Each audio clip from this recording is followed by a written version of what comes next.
Tuesday, April 7, 2015 at 7 o'clock. Roll call, please. Thank you, Mayor. Mayor Coviello? Here. Vice Mayor Jonas? Yes, ma'am. Commissioner Anderson? Here. Commissioner Ross? Here. And Commissioner Watts is absent. All right. If you could stand for the Pledge of Allegiance. Pledge allegiance to the flag of the United States of America and to the republic for which we stand, one nation, under God, indivisible, with liberty and justice for all. All right, welcome everyone. We are going to move right into presentations. Item 4A, we have a swearing in for two of our officers.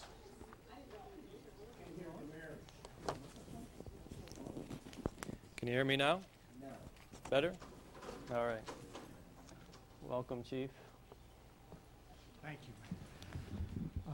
Commissioners, ladies and gentlemen, the police department is very proud to be at this ceremony tonight. We are promoting Nick Walschlager to the rank of corporal, and we're appointing Alfred Munoz from reserve officer to full-time officer. Sadly, we lost Officer Anthony Delatour. He accepted a job with the Florida Fish and Wildlife. Nick, is that the right name of it? And it's a job he's just absolutely loves. We're very, very happy for him. So if you two could come up, just to say a couple brief words. Nick was a very easy choice. He's been a natural leader within the police department, and actually, he's been a natural leader within the police department, and we think it's going to be wonderful having him work on the management team here. We expect great things.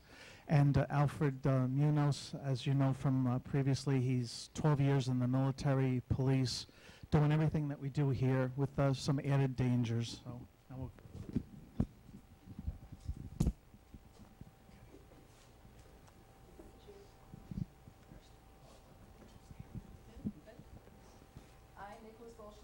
I, Nicholas Walschlager,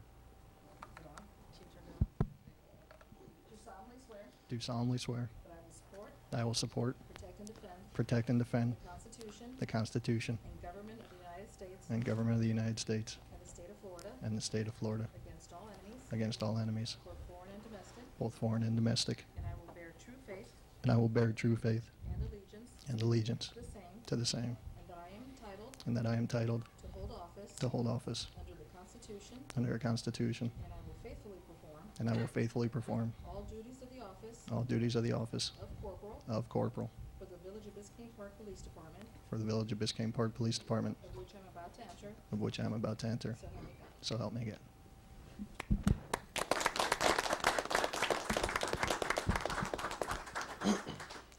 I, Alfred Munoz, I, Alfred Munoz, do solemnly swear do solemnly swear that I will support, that I will support, protect, and defend the Constitution the Constitution and government of the United States and government of the United States and the state of Florida and the state of Florida against all enemies, both foreign and domestic, and and I will bear true faith I will bear true faith and allegiance to the same, and that I am entitled and I am entitled to hold office under under the Constitution, and I will faithfully perform all duties of the office of police officer for the Village of Biscayne Park Police Department, for the Village of Biscayne Park Police Department, of which I am about to enter, which I'm about to enter, so help me God. so help me God.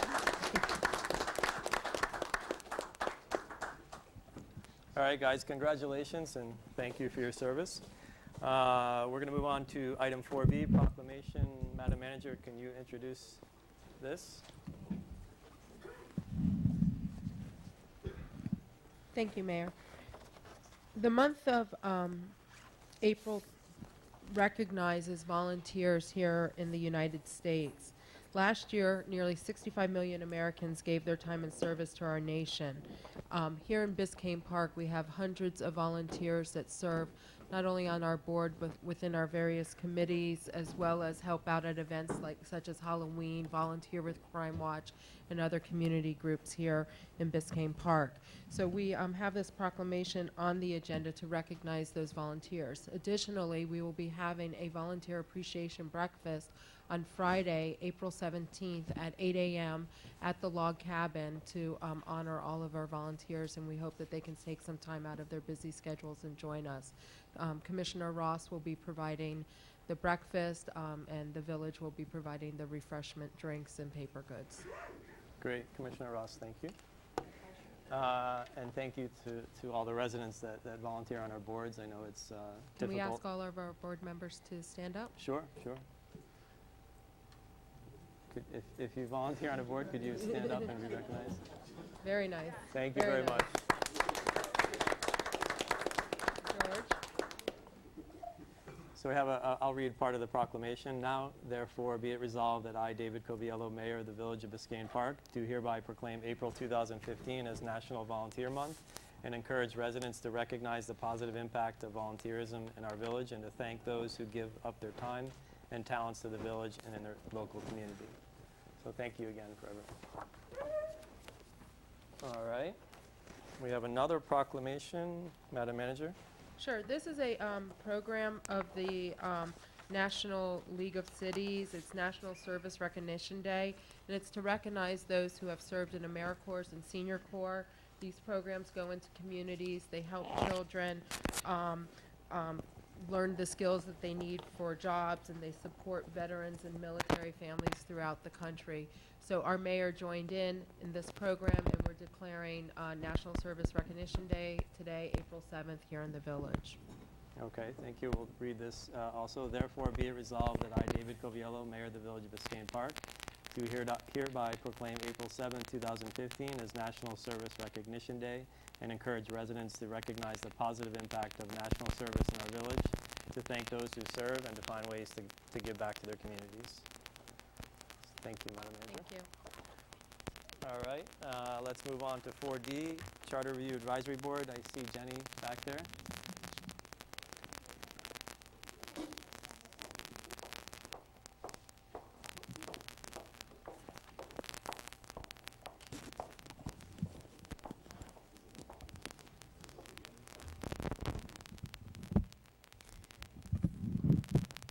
Good evening, Mayor, Commissioners, staff. I hope everyone's had a chance to review the letter that went out, which is a memo of our findings. We went through at our meetings, the first meeting that we had with the commissioners and the mayor, giving their points, and the residents also giving their points of ideas of changes needed for the charter.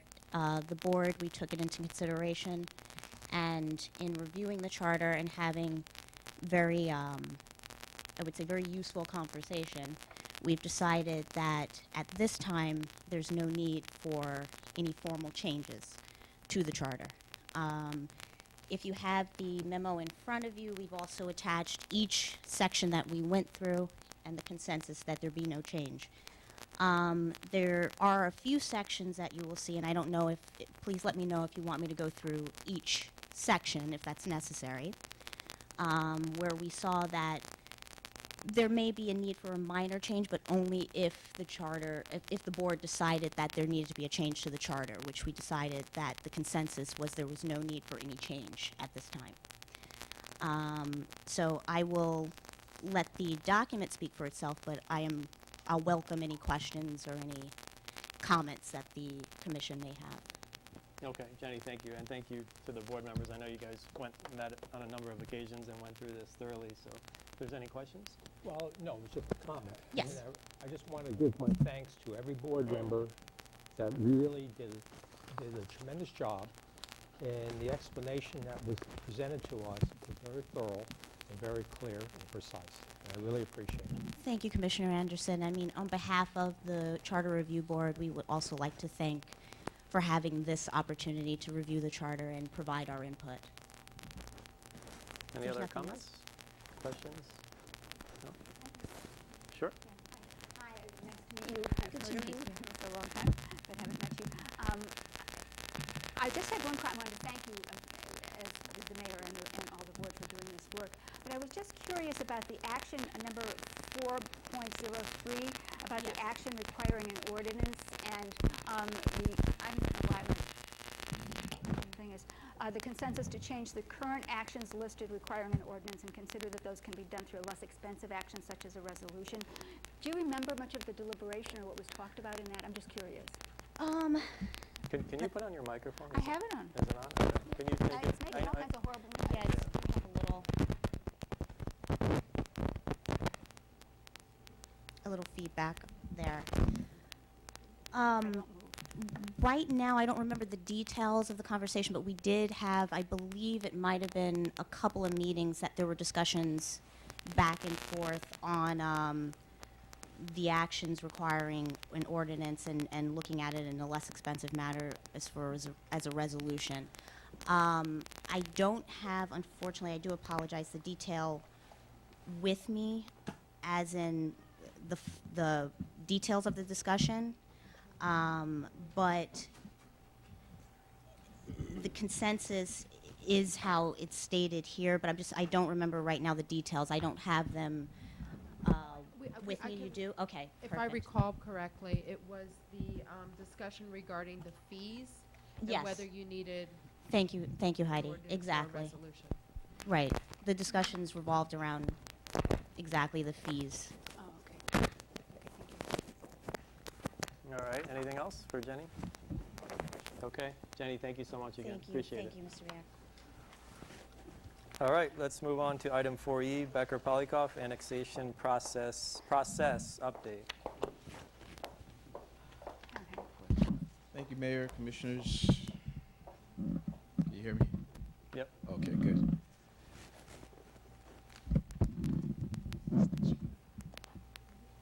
All right, there it goes. Okay, so thank you for having me here again this evening. My colleague who's been working on this with me, Jose Fuentes, is up in Tallahassee tonight, so he won't be here with me.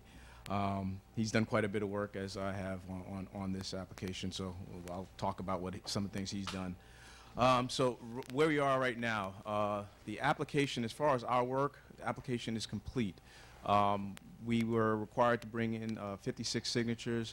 On March 20th, we submitted the last of them. We collected probably over 100 signatures in all.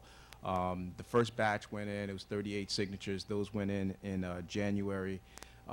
They came back, 34 were verified, leaving us with 22 to turn in. And we ended up coming up with another 23 and turned those in, and 22 of those 23 were verified. So the signatures are done.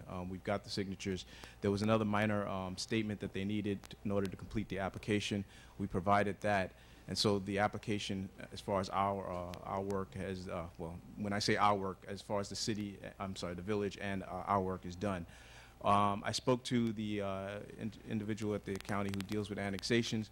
Where we are right now is they've got to go through their review with all their various departments and have the departments weigh in, and then they'll schedule us for a hearing before the Planning Advisory Board. That hearing, we were trying to push for the April 20th hearing. That probably won't happen April 20th. He thinks it's more likely that it'll be on the May, I believe it's May 4th hearing, and possibly a June hearing. As you know, North Miami also has an application that kind of overlaps with ours, and we'll talk about that more as we go on. But their application it will be heard on the same date as our application.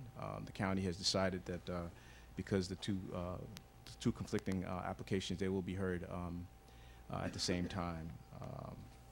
So, Jeff, I'm sorry to Sure. interrupt you. So, because I know it was continued at the last hearing?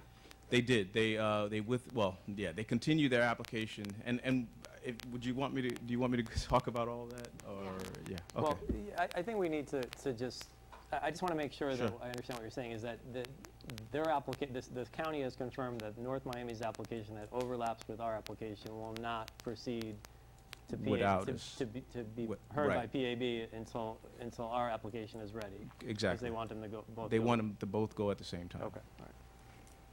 I think, Jeff, if you could, in indulge us, some residents who might have heard a partial account in Sure. the newspaper would want a fuller story. Sure, and I'm prepared to do that. It was up to you all. So unfortunately, there's been a lot of questions, and those questions I believe arise from an article that came out of the Miami Herald, and unfortunately, the Miami Herald didn't do their job. Part of I believe one of the statements in the, I think that caused the most concern was that we somehow never spoke to North Miami about this application. I can tell you we were retained on October 2nd of last year. On October 22nd, we had our first meeting with the manager and the planning director. And just to go back, as you all may recall, when the discussion came to hire our firm and there was another firm and we went back and forth, the main reason we were retained was to get signatures. I mean, that was, when I went back and I looked at the RFP, that was pretty much the main thing. I know we spoke about our relationships with North Miami, and we understood that as long as North Miami had an application going forward, we wouldn't be able to meet our goal of completing your application, because at the end of the day, we get the signatures, we do the minor adjustment to the application. Your application would have gone to Planning Advisory Board, and I think we told you from the beginning that once those two applications got to the Planning Advisory Board, the history is that they don't go forward. And I mentioned other cities are in that situation where two cities have applied, have annexation applications in that didn't go forward. So we kind of understood, even though it wasn't in the RFP, that we needed to talk to North Miami, and that's one of the things, the strengths that we thought we brought to the table is that we had relationships in North Miami. And I, to be honest, honestly thought, you know, when we spoke, and Heidi and the mayor and everyone else, we talked about what we would be doing. I honestly, knowing the folks in North Miami, thought this was going to be a simpler process. I mean, it's obviously, at least to me, this annexation is vital to this village. It's not so vital to North Miami. And so we thought, as neighbors, we would go in, we would talk to them, explain to them how vital it was to us, and they would say, okay, we'll withdraw our application. On the very first meeting with the manager, we learned that that was not the case. And they had a very strong position that they had turned in their application first, and that we hadn't, and this was their area to annex, and they were not going to give it up. So following that meeting, we had several other meetings. I mean, we met with everyone. I met with the city attorney. I met with the interim mayor at that point several times, trying to resolve this issue. And everyone to a man said the same thing, which is, we turned our application first. Why did you guys wait so long? And we're not doing it. So, if you all recall, the mayor, we had an interim mayor in North Miami. There was an election in November. And so we said, you know what, we'll continue with trying to collect our signatures, which we tried to do, various methods. But when the mayor came in, we would talk to the new mayor and see if we can get him to maybe change his mind and get a new direction. That meeting, the first meeting with the mayor, was not scheduled until January.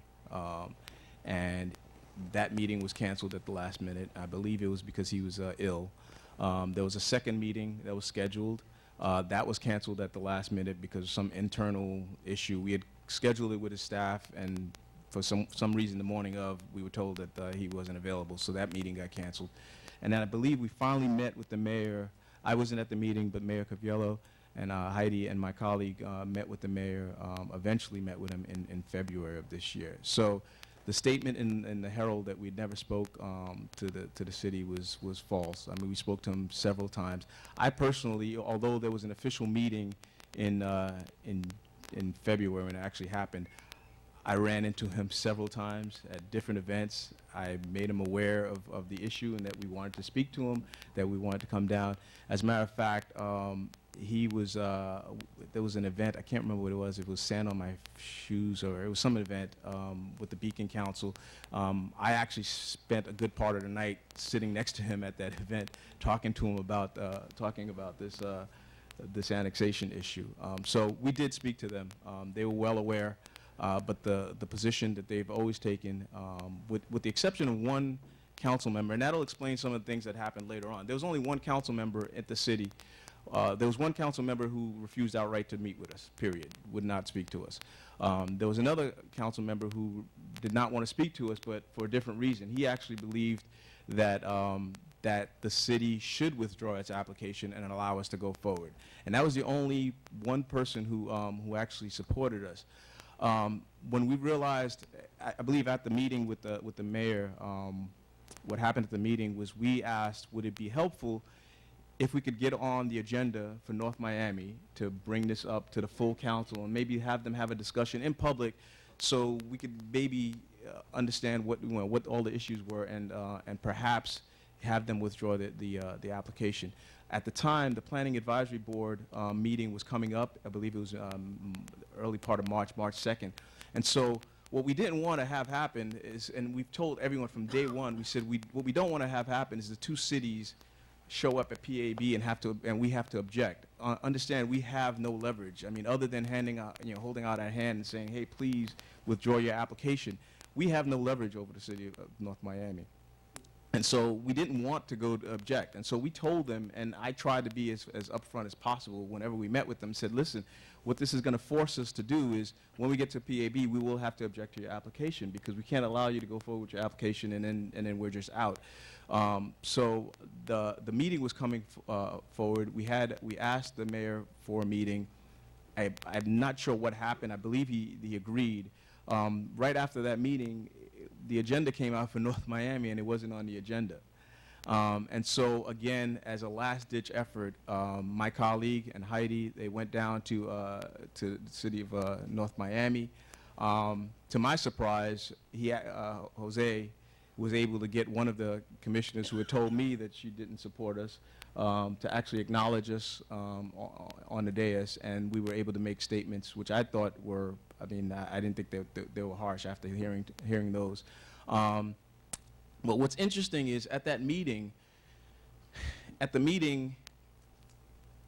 there were two people in support, or seemed to be in support. There was a motion made at that meeting to withdraw the application. No one, I believe, seconded that motion, and it never went to a vote. The only thing they agreed to at that meeting was that they would allow us to come back at the next meeting to talk about whether they would withdraw the application.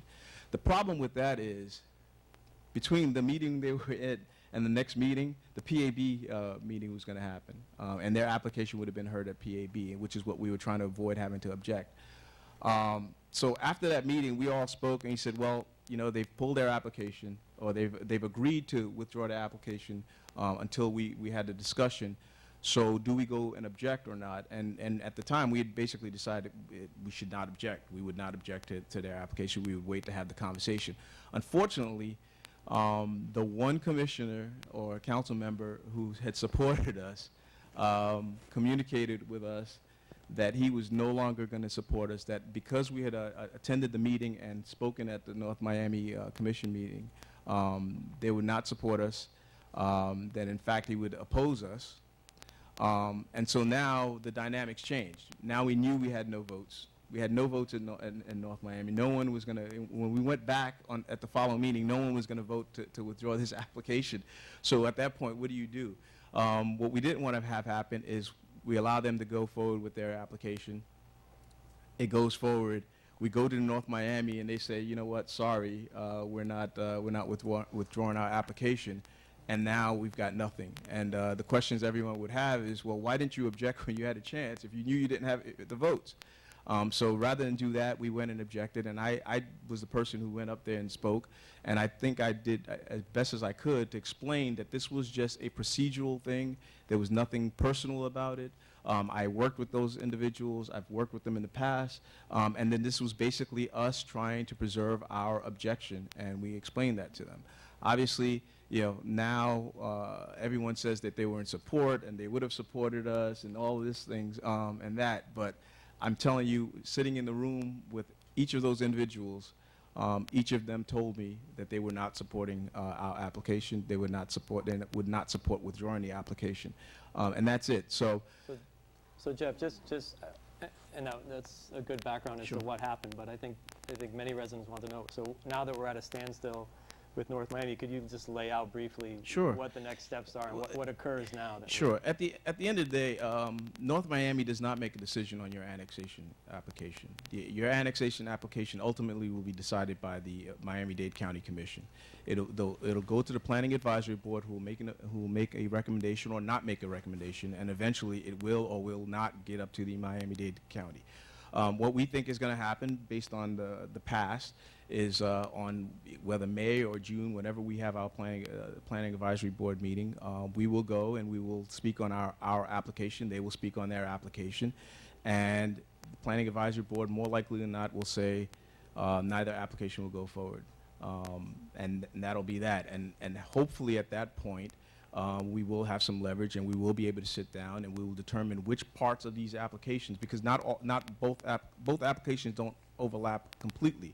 There are parts of North Miami's application that we have no interest in, and we're happy to give those up. And hopefully, at that point, when there's an impasse, that's what will happen. But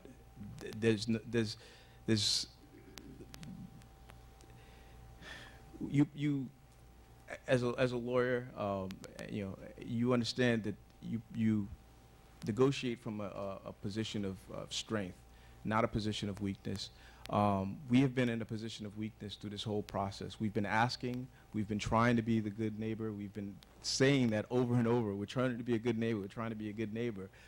So it's kind of odd to be on a position now where some people perceive us as the bad guy when, from the very beginning, we've told them from the very beginning, this is what we want, this is what we'd like you to do, and if you don't, this is what you will force us to do. And we did exactly that, and now it seems that some people are going back and second guessing what we did. So there, just so everyone's clear, so neither application will move forward. That's my guess. I mean, maybe something happens different from the past, that they say, you know what, the Biscayne Park's application is stronger than North Miami's, but my understanding is both applications will be held, and the recommendation will be to the county commission not to do anything with either application. Okay. I have a question. Question? One, I'll come back to this later, but I would like to know whether or not you had any written materials. What were the talking points for those people who obtained the signatures? Okay, I thought we addressed this the last time, but no, we don't have anything in writing. Incredible. No. Okay, then the other thing is the elephant in the room. All right. Apparently, from my understanding of the North Miami article, tell me if it was wrong, but I think that there was a document prepared by the mayor and the village manager suggesting that the Miami Herald article was correct, and that you decided not only to protest the annexation for the area that was the overlap, but you protested the other two annexation proposals that the city of North Miami had. Is Yes, that correct? we did. Yes, that's correct. Okay, what was the logic for that? Because I can't fathom. It would only serve to antagonize and alienate the city of North Miami. So we were all this talk about being good neighbors, and then we hit them with that? Then nothing would go forward? I don't understand your logic. But were you just listening? He just went through that whole explanation as to why that decision was made. No. Were you listening? Or? Yeah, I was listening, and I didn't hear that. I didn't hear why all three. The only way was the leverage, because you're going to slap them on the wrist, and that was it? Well, what we were hoping by objecting to all three applications is we were hoping that the Planning Advisory Board, and that's what I explained to the Planning Advisory Board, and I thought, again, I explained it to the Planning Advisory Board the way I'm explaining it to you, and what I told them was, listen, we understand that this one application, at least on the one that's 142nd or 145th, I said, I understand it's on 145th, and I understand that it's not adjacent to this village, but we have no leverage over the city of North Miami. And so we're asking you to hold this application, perhaps to get us all to the table. And that's what we explained to them. And they made the decision not to. Had they made the decision to hold that application, then we'd have something to negotiate with, some kind of bargaining point. But we don't. We have no bargaining point with the city of North Miami. All we have right now is, please, please North Miami, please, withdraw your application, with no real good reason for them to do so. I'm sorry, I failed to see whether that's a good bargaining point or a great strategy. It would only encourage me to dig in my heels and not to discuss anything with the Well, Village that would, of Biscayne Park. Commissioner, that would assume that they would ever change their mind. And again, we were retained in October. These discussions have been going on since October, and as of March, we did not have the 3 votes we needed on North Miami to change their minds. So, I mean, that is what it is. I mean, we were in those rooms, we were talking to these individuals, and they told us no. So I don't know how long we were supposed to wait, but we did as much as we could, and again, we were very open with them with exactly what we were going to do and why. All right, any other questions? Barbara, Yes? the elephant in the room, Yes, because you talked around the 3 things. do you know what North Miami's one and only ace up their sleeve is? Their one song and dance? They got there first. Well, That's the elephant in the room. we withdrew our negotiations to figure out an annexation at the advice of our village manager. That's not correct. Yes, it is. I'm sorry, you are incorrect about that. But that was then, and it doesn't do us any good to argue about it now, so let's find a way to reach consensus and advance for the village something that's going to be beneficial. Nor does it do good to cast blame on somebody else like Becker and Polyakov. Okay. Whatever. All right, any other comments for Jeff? Commissioner Anderson, anything? No, I think it's very clear the way it was explained, and I'm satisfied. Okay, so the next step is we'll find out. We'll find out the date. the I'll let you know what the date is, Planning Advisory Board, and we'll go there and we'll argue for our application and see where we go from there. Okay. All right, Mayor? Thank you for the update. Thank you, Mayor, Commissioners. All right. Madam Manager, did you have something? I was just going to say that also that I intend to continue to try to meet with the manager of North Miami to strategize at the administration level of how to proceed. Okay, great. All right, any additions, deletions, or withdrawals? My staff? We have an amendment that was put out on the dais to the minutes, item 8A. It just further expands a motion that was made at the March 3rd, 2015 meeting. I'm sorry, 8A. Okay, you want to just briefly say what that is, or? It was the variance request that came before you at the March meeting. When the motion was made, Commissioner Ross explained the 4 criterias for the variance and explained why not all of them met and the reason for the decision to deny. Okay. All right, great. Anything else? All right, seeing none, we'll go to financials. Public comments, I'm sorry. All right, state your name and address for the record. Good evening. Tracy Trutman, 791 Northeast 116th Street. Just a few comments. First of all, I thought that the gentleman did a lovely job at presenting the rationale as to why they were trying to come from a position of strength. I'm not an attorney, but I do understand that's how things have to be negotiated.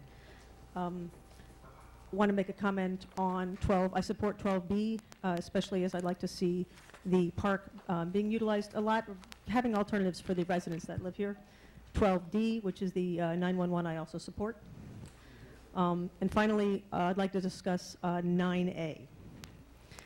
My recommendation of 9A is that you perhaps wait before there's a comprehensive plan in place to address several issues. I'm going to talk specifically about water pipes. I've spoken to all the commissioners about this. We have pipes that are significantly old, once again owned by, debatably, but probably owned by North Miami. We've had 6 or 7 breaks in the last probably 6 months. If I'm doing the math correctly, I'd like the village manager probably can nod on that if I'm about right. About right. I've been talking about water for 3 commissions.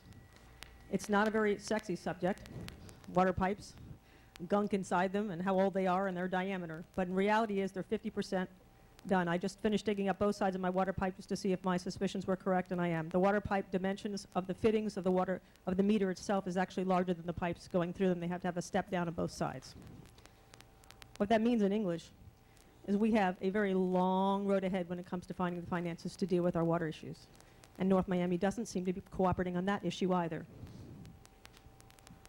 Therefore, I'm going to recommend that this ordinance that goes with roads takes into account the water pipes, and that you postpone and have a comprehensive plan that deals with the finances of what the impact of doing an assessment. I'm not opposed to the assessment at all. You saved us about $400, $300, $400 each house. I'm not opposed to putting that money back into improving the village. I would just like to see a more comprehensive plan that deals with that, because the last thing I want to see is roads made and then to have to turn around them and dig them up to keep fixing pipes. Thank you very much. Tracy, can you just, you said something about saving $400. Can you just, what? Yeah, there was, I believe that you saved approximately, if I'm doing that correctly, around between $200 and $400 per household for the outsourcing of sanitation. Okay. And that difference, I have no problem making up and supporting the village in. To me, it's, you know, I appreciate the savings, and I like savings. At the same time, I do think we're going to have some major infrastructure issues. My concern is that we deal with those infrastructure issues as a comprehensive way and make that part of the plan, not in isolation of it. Okay. And that you have that before moving forward. Thank you. All right, thank you, Tracy.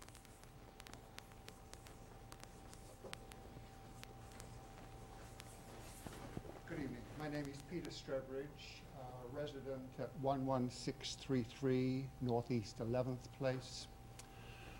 I've been a resident of the village of Biscayne Park for about a year and a half, and am delighted to be here. It's just a wonderful place, and I can't say enough in praise of it. My concern at this point is the all aboard Florida trains. We're going from 14 trains a day. They're going to add in another 32 trains per day, and all that goes with it, with the interruption of traffic, the noise, the vibration, emergency services being interrupted. The filing by that company also says that they're looking at putting tri-rail up and down that East Coast Railway, and using almost $2 billion of public money to finance the double tracks to make passage of trains going through. We're talking, they're talking in their application of 74 tri-rail trains a day. That's over 100 trains a day on that track. It happens to be in my back garden. I know the vibration, I know the noise, I know the pollution. Things have fallen off my walls with the vibration.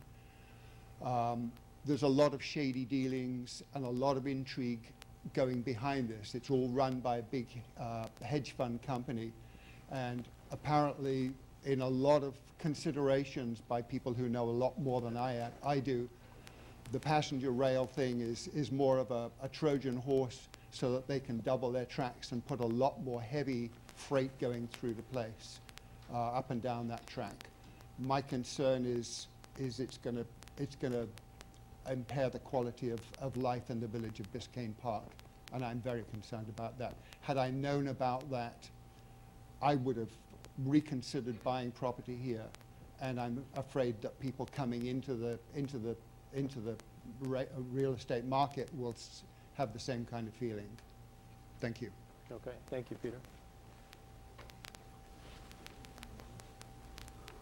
Barbara Kuehl, 111th Street. I'd like to talk about something on the agenda about the basketball court.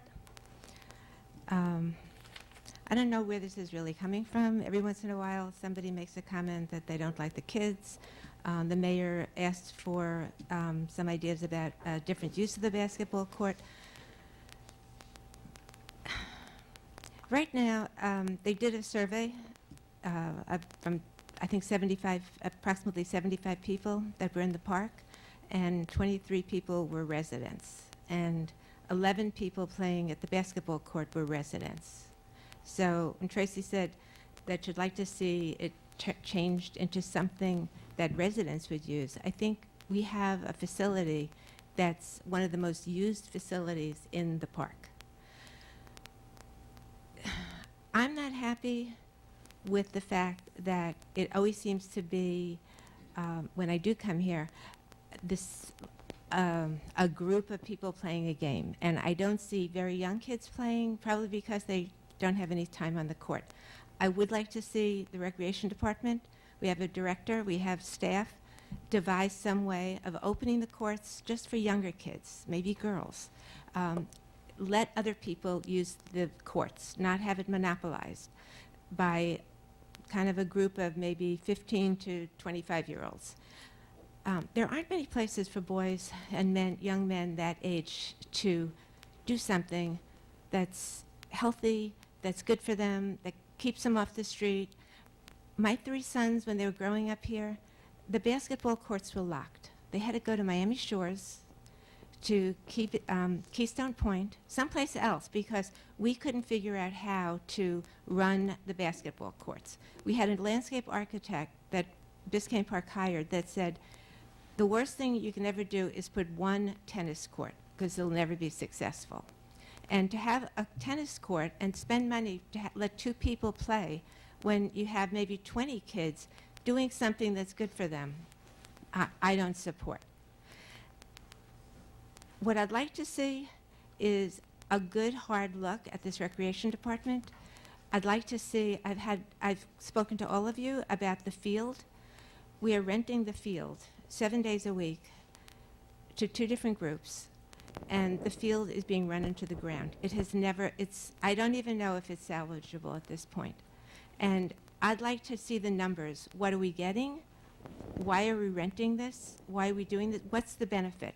And even in the recreation programs, how many residents are we actually serving? These are the numbers you're going to need if you're going to make budgetary decisions when you're planning the budget. By the time that rolls around, it's going to be too late to do these studies. And I keep seeing the budget escalating. Last year at budget hearings, I said, I can't believe, since we outsource most of these classes, that the budget keeps going higher. So I'd like to, that's what you can base your budget on, not 75 people and 2/3 of those aren't even residents. Because personally, I don't really care what those 2/3 of the people are doing here. I want to get as a resident, I want to do things that are good for people that live here in Biscayne Park. Thank you. Okay, thank you, Barbara.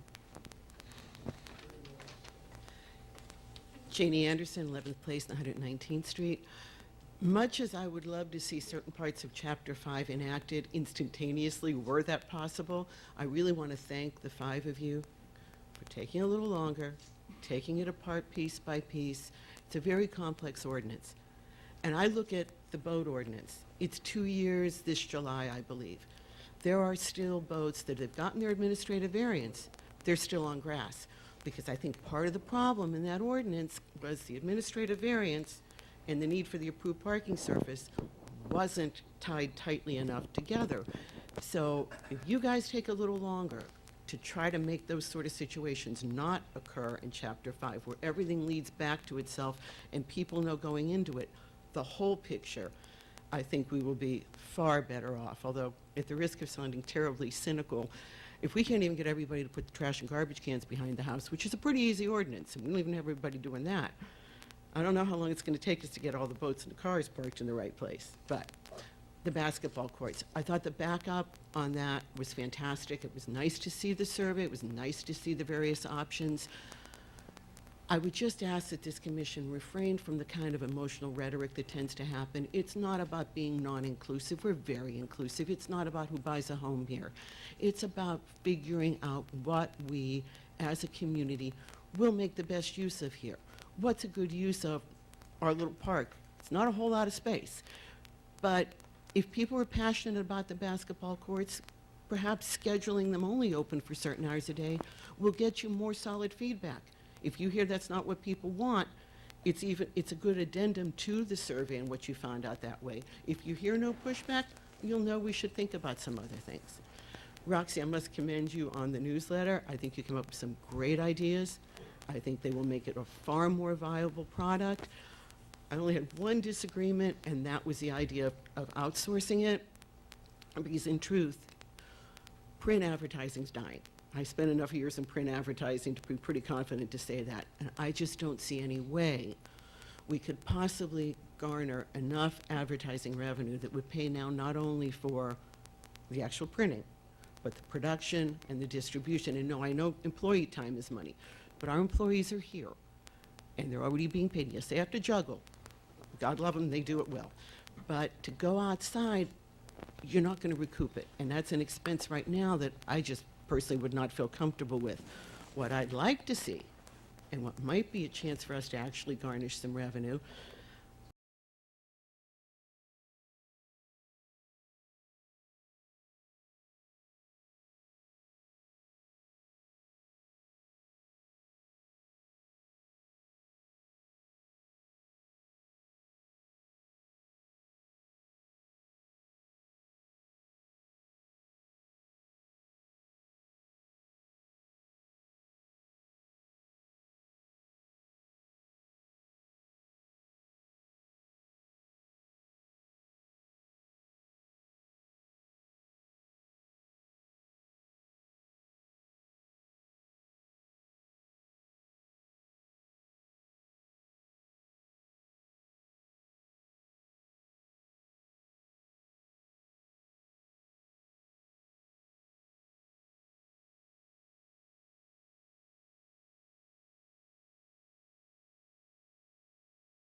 Thank you, Janie. Is there, Madam Manager, is there a point in this process where we can have, like, let's say a workshop or some, yeah, well, I guess a workshop or a public meeting to sort of talk through this issue and have residents attend to explain it in greater detail? I mean, where in the process would you suggest that occur?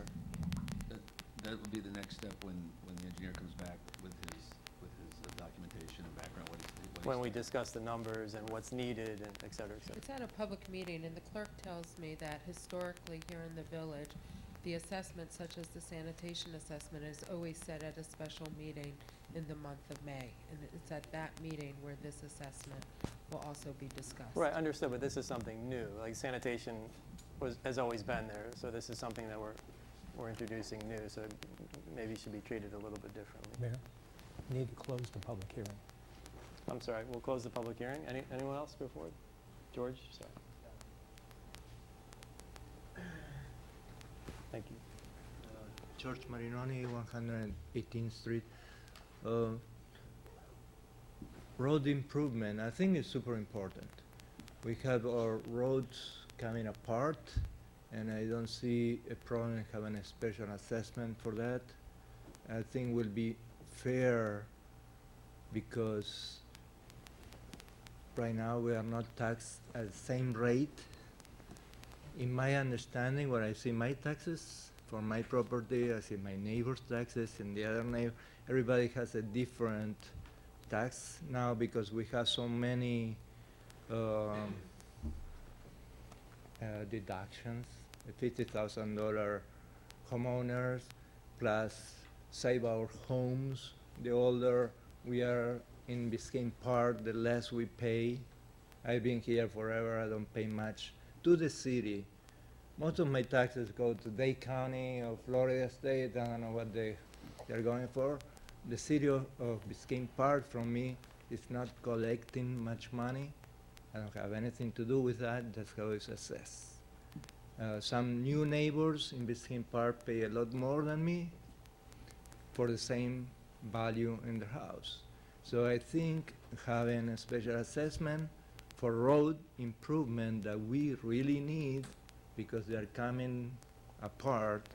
Many roads are completely full of holes and they are not gonna get fixed.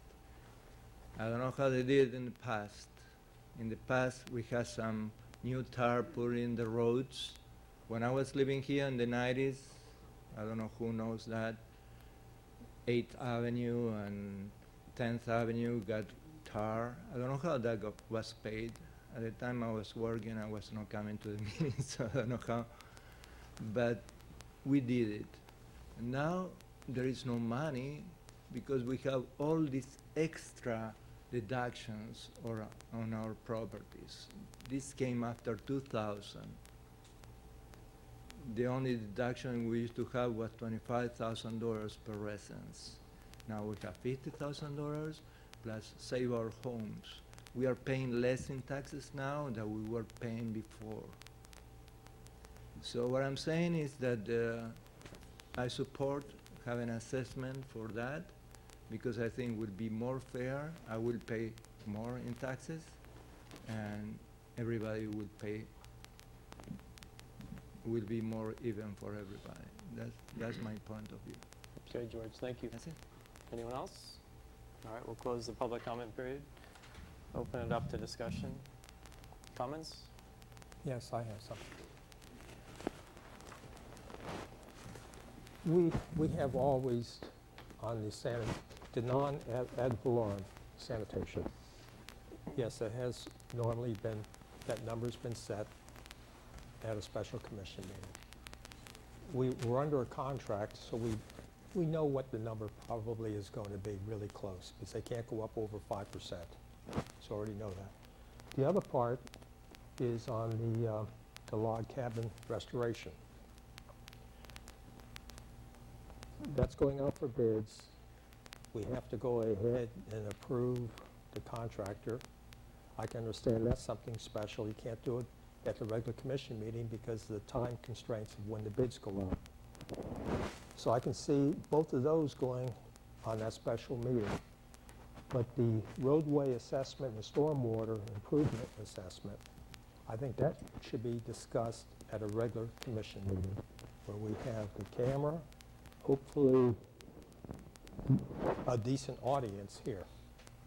And unless there's some reason that there's such a deadline that it can't be done at the regular commission meeting, which I haven't heard, I would prefer to see that at the regular commission meeting. Okay, is that, Madam Manager, is that possible, or is this because of a deadline? Or, It needs to be done by June 1st, but so there's a regular commission meeting in May. okay. And so it could be done at the May 5th. Excuse, there's no timeline between creating the ordinance. We're going to do second reading of the ordinance that night. Is there a timeline between that and the resolution for the assessment? No, it can be done at the same night. Okay. Okay. So there's no issue with having this heard in May at a regular meeting? That'd be the May 5th commission meeting. Okay. Then I'm satisfied with it. All right. Because what this ordinance is just, it's an ordinance to approve, Right. to allow through resolution to be able to do these things. But to be able to do anything, it still has to come through the commission. Right. And I think there, to Tracy's point, she's not here, but we do need to have a discussion on timing, and we're not going to be redoing roads and then we need to analyze the water situation and see how that's all going to work, because I can't imagine fixing the roads and having to rip up the roads. And I know the pipes are not, we don't own the pipes, but at some point we need to have North Miami come to the table and address this issue, because it's a significant issue. Mayor, I think our attorney is still trying to get the agreement, though. Well, if I may, I was going to bring it up in the village attorney. With the annexation, really we haven't, you can see how hard it is to get a meeting. We haven't pushed it. I do think if you want to look at this, the discussion should begin from a realistic point of view. For cooperation, it may take a 164 in a governmental conflict government proceeding, because we've tried on numerous occasions and there seems to be a lot of turnover there consistently. So it's something that I can bring it up under village attorney again. I'm not saying we do anything, but that, if you want, I can go ahead and try to get a meeting. If I don't have it by May, then maybe for our consideration would be a 164 proceeding, which would be the city's actually sitting down in a proceeding to discuss how this is going to be solved, and if not solved, then maybe it needs to be solved by through a proceeding, a litigation proceeding. I don't know. Yeah, and I think we need to have a broader discussion too, and put all options on the table with respect to possibly having the county provide all the water for the entire village. I don't know what goes into that, or whether that's at all possible, but we should at least discuss that. Anyway, back on this subject, Commissioner Russ. A while back, we did approach the county water and sewer department and had multiple conversations about it, but it didn't really, the doors weren't as open Okay. for us. Times change, different people take positions, and it might be a good time to have that discussion. But on a bigger picture, I think we need to consider if, on the water issue, if we decide to make the decision to put in our own water pipes, we don't pull our own water from the ground. So we still have to have a provider of the water, and then are we making ourselves the responsible parties to maintain all of those pipes? I mean, we have to think big picture down the road. Do we want to own the pipes and have to maintain them? And that's, would be part of the relationship. I misspoke. I wasn't implying that we were going to install pipes. I mean, we don't own the pipes, and they're the service providers. So either it's going to be them or the county. I'm not saying that we're going to install our own pipes, but to the extent that somebody has to replace pipes and it's going to impact a newly paved road, then I think we need to look at the timing of that. Okay. Just to the ordinance itself, I wondered why we specified residential, an assessment for residential properties, and do we need to have it say residential? Our resolutions and what we talked with the engineer about was addressing our residential, so you would have in the village, your church is going to be exempt from the special assessment as is consistent with most special assessments. So as far as putting in commercial specifically, is that what you're asking? The issue certainly is possible. We don't have commercial now, and with the fragile annexation process,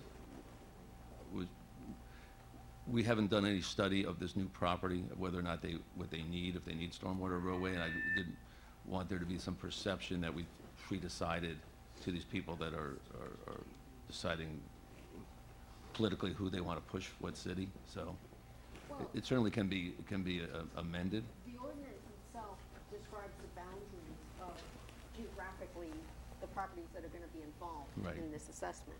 So, I mean, that in itself is describing our current boundaries. But I just wondered if we were somehow limiting ourselves by using that word, and if we would just call, it would be, give us a broader ability if we just said real properties. You know, my understanding with the engineer is they are doing this per lot residential. So it just wasn't something that, to me, was something we had even an option of doing right now.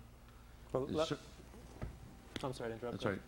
No, I was going to say, I mean, I see your point, and if we can easily, I don't see the harm of removing the residential, but my only concern is, do we need to then go back and re-advertise this or anything like that? Well, we haven't advertised it yet, but it is a change in the Title I. And two, our whole discussion is always with staff being residential, and your resolution of your intent to do this was for residential properties that was approved in November. Right. And that's part of what my goal is. We are sort of evolving. The village is evolving, and we hope to be, have more than just residential properties. And this, in my mind, sort of takes us, you know, addresses it as a bigger city would. My other question was going to be with regard to that property that is exempt. And that's not the only one. We have a couple of properties that are that have some kind of exemption, and whether the special assessments do not apply to them. No special assessment applies to those properties that have full exemption. What are those properties? I don't know if I should on the record say. Well, right, there may such be and other such location. churches or other properties that are Right. owned by exempt entities. Right. Well, the church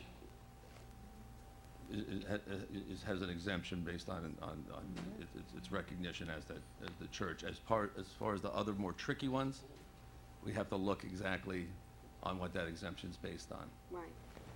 I know for at least one other property that's owned by a church-type entity or an entity that has the Sure. blanket exemption. And so I'm just wondering, particularly in light of the discussions going on in Tallahassee towards the police assessment.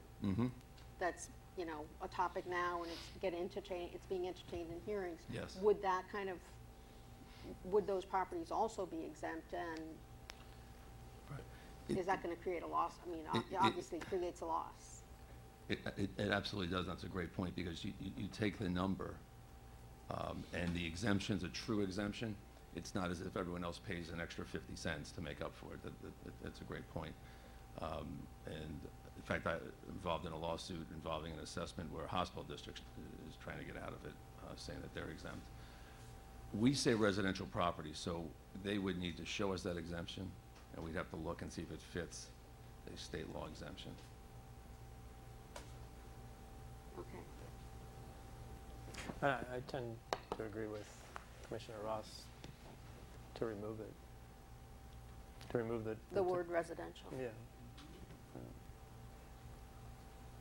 Okay, well, the way that this has been brought forth to you for several months and the resolution that was passed, it's going to and they already have it, and the way it's been advertised. Well, has that been was my question. residential. What are the ramifications if we just remove that? That's why I said it already At was. this, I'm sorry, but No. at this point, because now this is an ordinance and this will be codified in Unicode, what we did before with the resolutions could easily be changed, but Sure. this is a harder, So for this year, we all know we're doing residential, and what you're saying is, if and when it comes to time for commercial, you don't want to have to re-advertise an ordinance. Fair? right, and then the fee is just set with a resolution, even though I think we tend Correct. to have, 100% correct. yeah. So then the issue would be, the title of this, although not advertised, the title says residential. So we got to have another first reading? We got to bring it. We should, right, because we'd change the title, which we can easily do, and you can have it the May 1st, or I'm sorry, the first meeting in May, and you're still having a special meeting in May for the Then that The log cabin. assessment back to the special meeting. Right.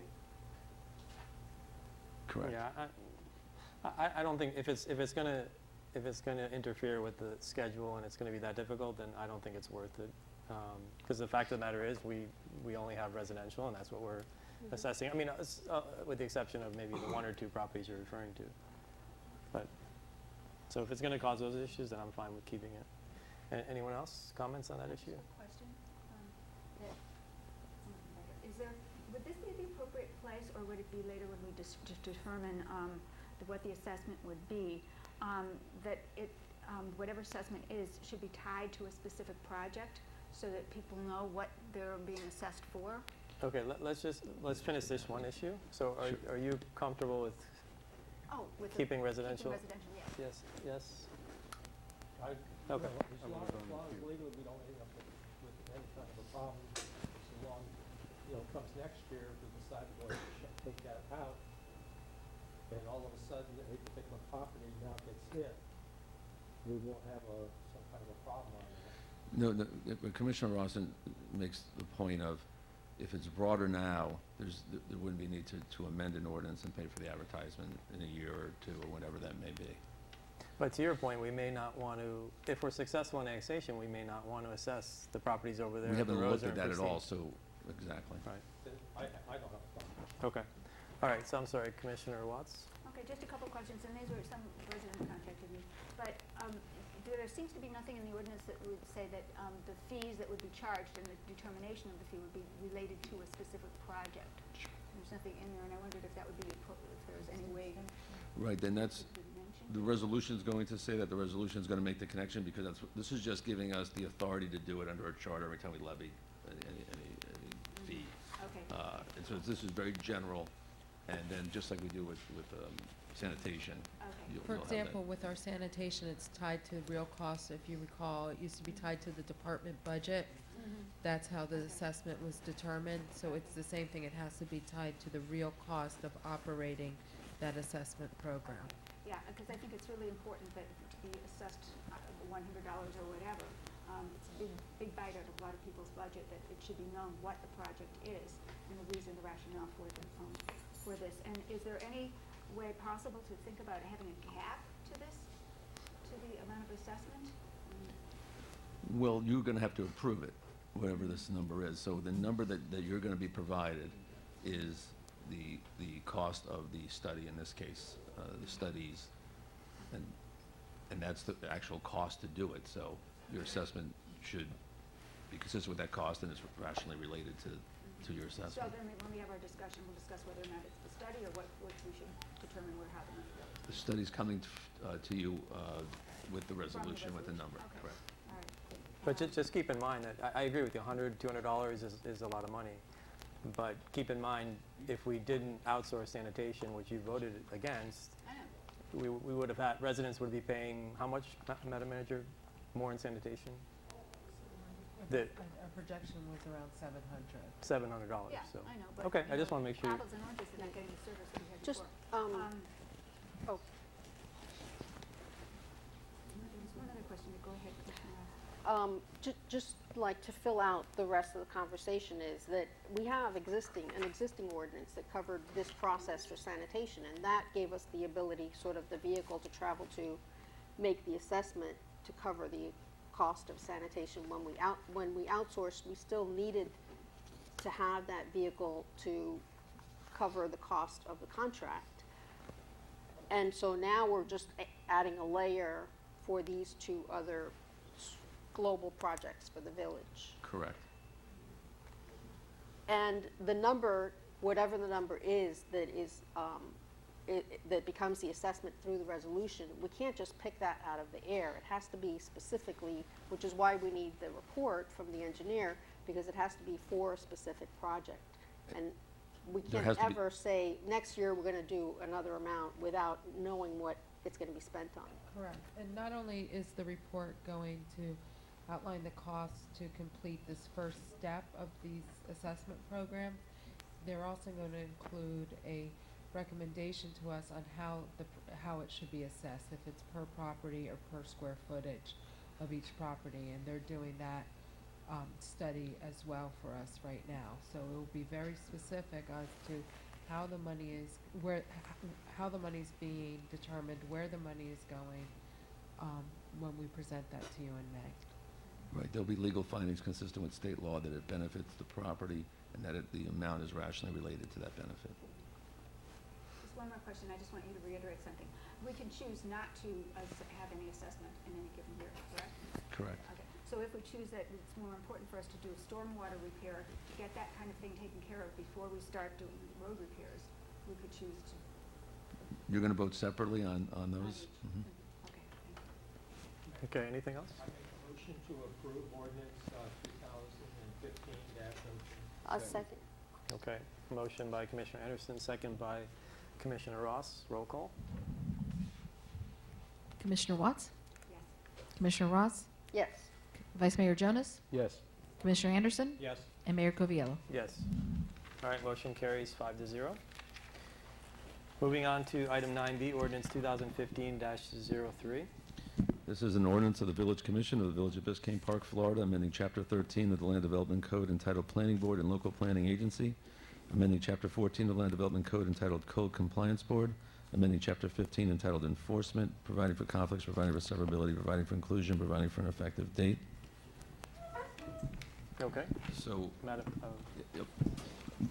The Planning Board serves different functions in the village, and one as a planning board, and also, as you know, recommending on variances, and the other as your local planning agency. And the chapters were in different locations. So for the most part, the change really revolves around putting them together. What I also did is I referenced back to section 2-30 because it had some procedures in here about the chair and their meetings, and it just I incorporated our 2-30 rules and policies to the extent it's not expressly articulated in this chapter. And in doing so, we then had to move code compliance, just change the location of the section it was at from 15 to 14. The major change I made there really is just coming back to re-staggering the terms. We had them staggered. They were not staggered with an ordinance that was passed a few years ago that was drafted as staggered, and then between first and second reading it came back. I think it requested the boards not to be staggered. They don't have to be staggered. The statute provides for it, but we have the ability to go through whatever our own process is. I just happened to be at a municipal governance meeting several months ago, and there were some examples, particularly with code enforcement, because of the knowledge there with liens and the interest and the recordation, that to have the institutional memory. They said, although there are cities that are doing that, they were recommending going back to staggered. So that's something you can decide. I know there was a recommendation a few years ago not to take the staggered out, but I put it back in there for that conversation. And really, the only other change for that code would simply be to add these specifics in the statute about, they're much more specific because of the importance of that board. If you fail to attend 2 of 3 successive meetings without cause and without prior approval, then the board can declare that office vacant. That's things for you to consider. I put them back in, but really the purpose of doing this was to get the planning board together, not in this disjointed chapters that were not consecutive. Got it, okay. Madam Manager, anything before we open it up? All right, open it up to public comment.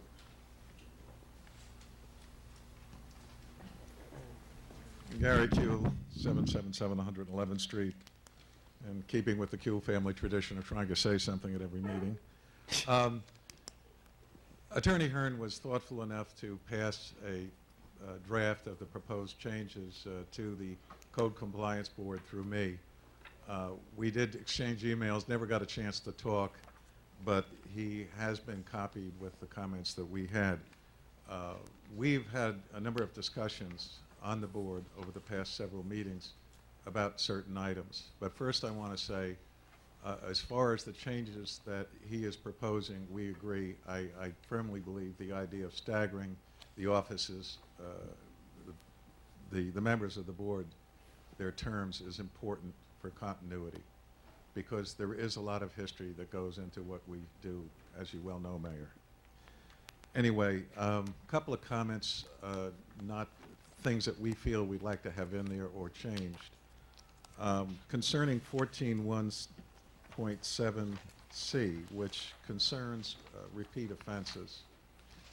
As it stands now, somebody's given a notice of violation and they get a subsequent notice of violation for the same offense. Within a period of 5 years, they can be fined. However, if somebody gets a courtesy notice and they comply, they get a subsequent courtesy notice and they comply, that can go on forever. And quite frankly, it does happen. There are those people, for instance, that will let their lawn grow to the point they get a courtesy notice, wait to the last minute, mow their lawn, and so forth.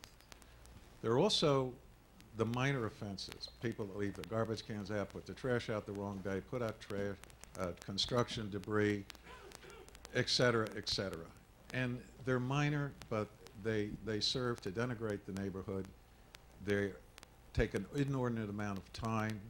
And what we voted on and would like to suggest is that on a certain category of these minor offenses, and it would be trash out the wrong day, garbage cans that aren't properly stored, parking on your lawn, which quite frankly under existing ordinances you could give people a violation,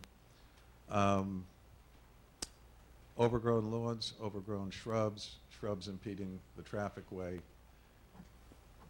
We would like to see the process change so in those cases people would be given a courtesy notice, and following that they'd be given a citation. The difference being is that with a citation they are fined automatically by the code compliance officer. And I'm not suggesting that that be anything onerous, but I think we have a next door neighbor, I can tell you probably for almost 5 years has just repeatedly put the trash out whenever they want. We've called. It's so bad that trash is picked up, they put it out in the afternoon again. And I just don't want to see it anymore. And this is widespread throughout the neighborhood. I believe, Mr. Mayor, you're a witness to that as well. The second issue that we find is a problem is the transfer of property. There's nothing wrong with the way the ordinance reads. It doesn't really compel, but advises the seller to tell the buyer if there are any outstanding fines. Now, we've had a number of cases come to us where people have bought properties and some fairly substantial fines that were not paid by the seller. Now, the only recourse they have is to sue. And we have really bent over backwards. We've given people reductions. We don't like to do that. I mean, we're giving away money. And I think the only thing, and I certainly welcome Attorney Hearn's comments on any of this, correcting me, I think the only thing that we can do is make sure that we are enforcing liens. We are way behind with that. We've lost an awful lot of revenue because we are not getting liens in place.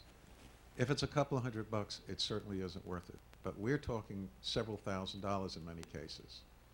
And we really need to come up with that. I mean, it's serious revenue that the village is losing. The third thing is, right now, the way the ordinance is written, the code compliance officer is supposed to make a recommendation to the code compliance board when there's a notice of violation, or pardon me, for a fine reduction request. What we have done is adopted a process from Miami Shores, which works for us quite well. What it is a property owner, if they're requesting a fine reduction, they fill out a form in which they state their reasons why they feel they're entitled to a reduction, and they offer an amount. It's a very difficult position. You know, you as commissioners can appreciate it when you make decisions. We as code compliance board members, when we're faced with another resident, essentially you wind up negotiating with yourself. You know, they come in, they make an offer. If we don't think that's appropriate, we can reject it. We can come back with something else, or we can simply reject it. It makes the process much better. I think it's also difficult for the code compliance officer to be in that position where he's acting as police officer and attorney at the same time. You know, he needs to do his job. I think it keeps the process clean and makes it a lot easier on all parties. The fourth thing is that while we have, we've had a couple of discussions, I have with the attorney about things, we can ask for fines for, or ask for interest on unpaid fines. We can make that part of the motion. I would actually like to see that part of the ordinance, where if we give somebody 30 days to pay their fine, that automatically they may start paying interest if that's not paid. It's difficult enough to impose a fine, and don't like to be in a position where we're also having to impose an interest payment.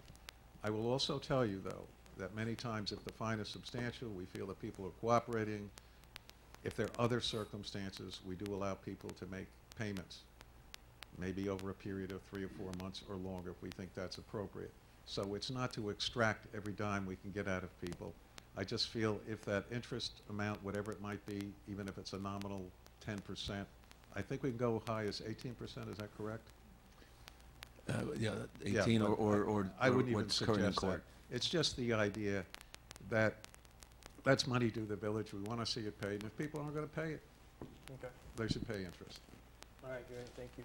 Thank you very much. Anyone else? Any other public comment? Close the public comment period. Open it up discussion. I would like the city attorney or village attorney to address what Gary brought up, the 4 items. The issue of these repeating but easily correctable violations is an issue that really all municipalities struggle with. There is a citation process that some cities have done that I know I really have to take a look exactly how they're doing it, and if it's something that this commission is interested in. Between first and second reading, this title is very broad because really we weren't doing much with the code compliance board, but it's certainly broad enough that we could propose some language there and look at it, and for second reading do that. Okay.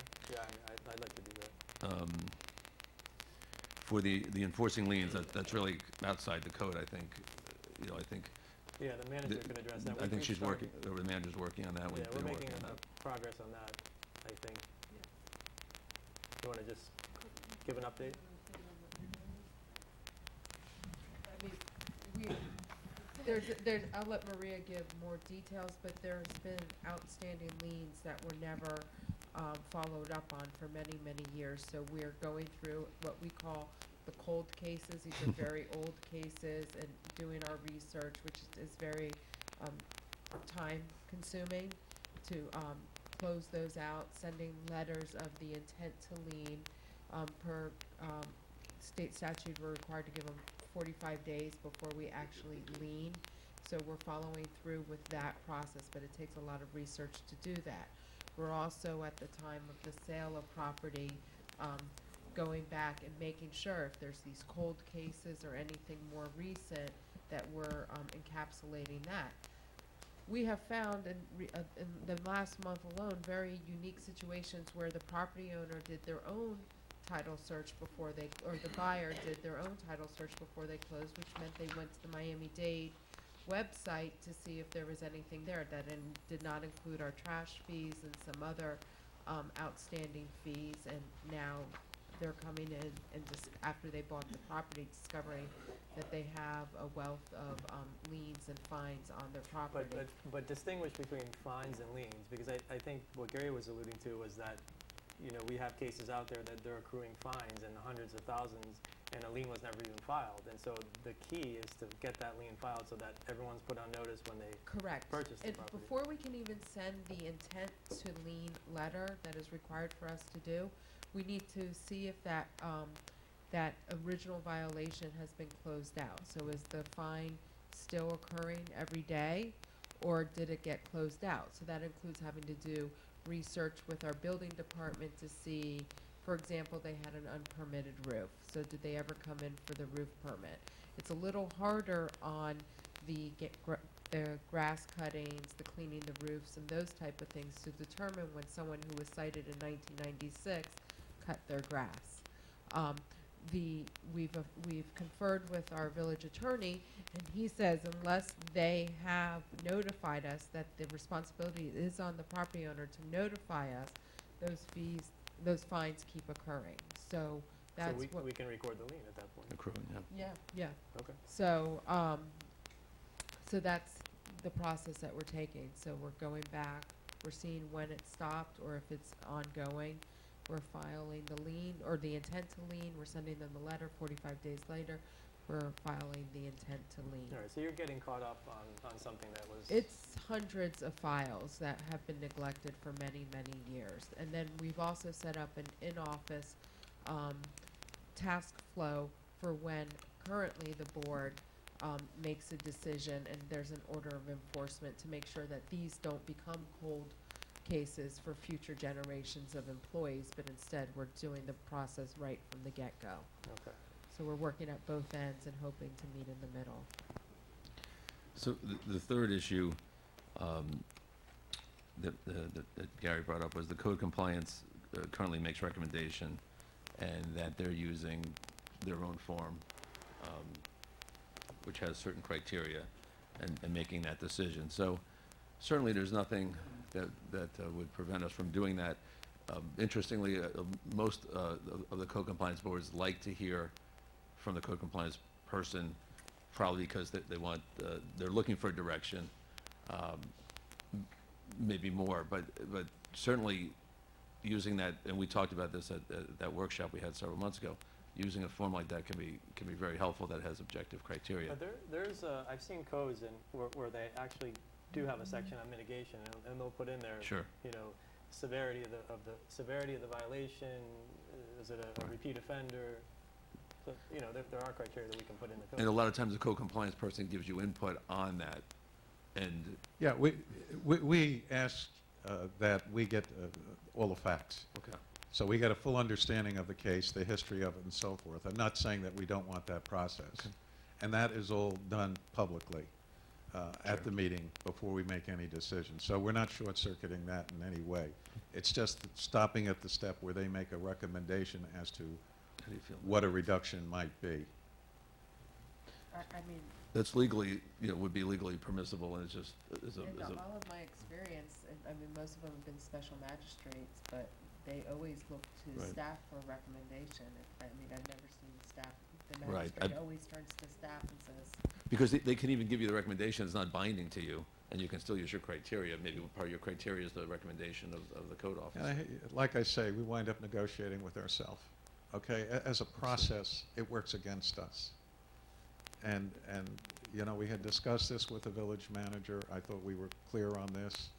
This is the process that we've been following now for several meetings. We found it very successful. We found it less time consuming. We found that the person who's paying the fine usually is more agreeable to it. And I quite, I mean, to be blunt, think about it. It's a conflict of interest for somebody to go out and give somebody a violation and then be in a position where they're recommending what a fine reduction would be. Okay? There's a potential for a conflict there. I don't think it's it's very uncomfortable. And I don't like the idea that you have somebody putting something in writing, going to the meeting, what they think. We may not agree. And again, we're arguing amongst ourselves. So is it a policy that we can implement that the manager will make a recommendation? Is that what I'm? It's in the code that says Right. the code compliance officer will provide a recommendation to the Okay, board. and we've implemented that now, right? No. What Well- I'm saying, as it currently stands, the code compliance officer is supposed to make a recommendation on fine reductions to the board. We would like that stricken. We don't necessarily have to write in the procedure that we're using now, but we just like to have that out. It Okay, is, I it is, misunderstood you. I thought that you wanted some guidance from staff. no, we do not. Okay, I'm sorry, I misunderstood. We want all the facts. We want an understanding of the case fully before we make a decision. It's just that we don't want a written recommendation for a fine reduction, meaning an amount. Okay, all right, we'll talk That's about all that. it is. All right, It's on and then the page 9 of it begins on page 9 of 17, and it's really the top line of page 10 of 17. Right. What Mr. Poole is referring to. And then, My understanding is what Gary's talking about is the person who is going to pay the fine is asking for a fine reduction, and they will be on a form that's filled out, they're offering what they feel the reduction should be. I mean, that's my understanding is what it is. So you don't want to negotiate against yourself. You want to have them come forward first. Okay. And then the jumping off point is what they're offering. Okay, I got you. But, The jumping off point being what There- we're saying. Okay, no, I understand. Okay. but why couldn't you have both Yeah. processes in Right. place? As it's written in the code, administration gives the recommendation, and then the violator will come and say, and offer, like counter offer, this is what I'm willing to pay. So Harvey comes in and he offers $10,000 and Reggie recommends $5,000. Great position to be in. Oh, wait. Maybe, I mean, is there a way to put a procedure in place where to request the mitigation? Well, there is a procedure as it currently exists, because there's criteria, A through I. Right. But I think it probably sounds like that the board is often wanting to start from a higher place maybe than the recommendation comes from. But that's my point. Is there, He's wait, not is there it? to recommend an amount. He's there to, if you look at the Right, criteria recommend A whether through to have I, one. it is whether this criteria has been met. The only thing that talks about amount is the administrative cost involved in the Okay, case. but to Gary's point, is there a way to request, and maybe it doesn't need to be, well, is there a way to have the person that requests mitigation in their request to have it be put on an agenda, that they submit a proposal? So that going into the Sure. hearing, Absolutely. you'll be in a position where you know what. Which is essentially what they're doing now. This is what we've been doing for about 3 meetings. Sure. And to me, that makes sense, because this way the board now has a number that the person who owes the fine is willing to pay. And then it's up to the board, I guess with the help of our code officer, to advise the board. That makes sense? It doesn't make sense. Well, that's what the criteria is now, but I think what Gary's saying is he wants the facts from the code board, code enforcement officer, but not and I believe there should be a reduction. You don't Right. want to hear that from Correct. him. So, it's different than and that's why Gary's here, the ordinance says for recommendation, and that's common, candidly, but there's a criteria that Gary has, which I don't know if it's very similar to A through I assume it's somewhat similar. The form he uses is A through I. Oh, it is? Yeah. Okay. So what they're recommending is, the code officer should recommend, go through these criteria and say, did they set, they're recommending whether that criteria was satisfied. So they shouldn't even get into an amount. Right, exactly. And that's Or whether there should be a reduction or shouldn't be. Just what the Whether status. they're a repeat violator, whether they're, the factual. Exactly. But I don't believe he is. I don't believe our code officer is actually getting into an amount that I've seen. He may, recommend a reduction, or he may say they are in compliance. Well, but what happened, just a little 2-second history, and I don't believe when you were chair that this was an issue. But the village manager read the ordinance, came in and started with the suggestion that, you know, staff would be making a recommendation. And we unanimously disagreed with that process, thinking this was going to lead up to recommendations from staff, you know, to give people a reduction. And we did not want that process. We felt we wanted the presentation of facts, we wanted to deliberate it, and as a board, we wanted to make that decision, and we did not want to be confused or influenced by staff in that process. And again, you know, I think it's a bit of a conflict for the code compliance officer to be in that position. So it really wasn't from staff. So we never really, that's never really happened where the code compliance officer has come in and said, you know, they're due a reduction or stated amount. And you're correct, that never happened. Okay, so there's no Mayor, issue. There is not, there is not necessarily an issue, but we have an ordinance that states a process, and we are not, do not want to follow that process as it is now stated. Okay, all right. And Mayor, Okay, and it is a very simple, Okay. minor change. It just gets us on the right page in terms of what we're doing and what we'd like to do. Okay, all right, thank you, Gary. Mayor, as the Yes. manager, I was concerned when I read the code that we were not putting this criteria on the record when the board was considering the reduction of these fines, and that one day someone could come back and sue the village by saying that we were being arbitrary and capricious, and I'm not playing lawyer here Absolutely, on so you weren't TV. suggesting an amount, you were just There's suggesting no that they put suggested on. amount. We formulated a form where it's basically a check. It's a home, I believe it's like, is it a homesteaded property? Right. Check. The number of days that the violation existed, puts it in the line. That's all we did. So for the village, and to minimize our legal exposure, there is now a file where there's a form in there that has A through I criteria on it that shows that these things were considered at the time of the reduction of fine. If you don't have, again, I'm Yeah. not being a lawyer here, so please Yeah, help me out, but if you don't have criteria, just like when you consider variances, if you don't consider the criteria, it opens us up for legal exposure. And sure, that's never happened here in the village, but I thought that I had a professional responsibility to make sure, A, that we're following our code of ordinances, and B, that I'm minimizing any exposure we may have by a board making these decisions. We don't get involved in the amount. How come we All right, never all right, see no, that wait, form? I know, that makes absolute sense. And that's when think I you was, were just when I worried was about going to a questioned different by a level. board member, I shared that, Okay. I know, to a board member. And that's in our an law email. now, so that has to be enforced that way. And there does need to be criteria, and whether it's Miami Shores criteria or this criteria, there needs to be criteria absolutely because of disparate Yeah, treatment I argument. agree. All right, so, We've never seen that form. What form is this?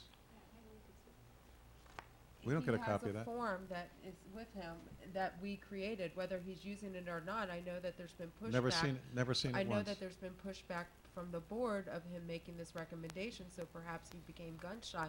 But I remember with maybe. a previous employee that we prepared a form with the code compliance officer, and there's this form. okay, I think we're on the same page, is that they're gonna make a recommendation as to whether these criteria are met. They're not gonna get into That's a fine. monetary amount. Okay, so No I think problem. we're on the same page. Go, Commissioner Ross. The only thing I would add, but it doesn't need to be in the ordinance, is to incorporate in the request for a fine reduction what their board is using now, the suggestion from the property owner of what So an amount. he's willing to pay. Right, I agree. You want, and that makes, if they're coming in for a fine reduction up front, they should be providing you their number. Yeah, that's what. Yes. Yeah, that's easy. Okay. And this criteria is very, most of them are just straight up objective, whether the respondent's been deemed a repeat violator, whether it's homesteaded. There is something about the cooperation of the respondent, which is, but. That's fine, and I Yeah. definitely would like, Reggie, if there is a form that's been devised with that, those criteria, certainly like him to give it to us up front. We should Okay. start right there. All right, I think we're on the same page. So the last item that Gary raised was interest rates. Right, and I'll be happy to follow up with Gary, but I think Okay. if he wants in there the fact that they're entitled to do it once the order's been entered, that's a simple fix. Yeah. Okay, all So right. this So would be, comments from the commission. just on that point, this would be, most of the fines are daily fines, continuing daily fines, and now we're gonna put interest on No, top of it? no, it's once we've adjudicated an offense, and the amount has been set, and we say, typically you have 30 days to pay it. unless, again, there are extenuating circumstances. So we give people 30 days, and then they don't pay it. And what do? There's nothing we can do.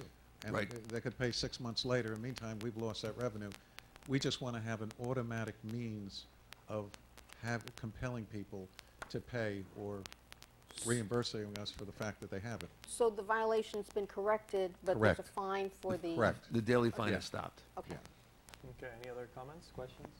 Seeing none. Commissioner Watts? I just have one, just for point of information, I wanted to ask John, about how much Public does it comments cost done. to do a lien and to get it Yeah, he fully? came back. The recordation of a lien?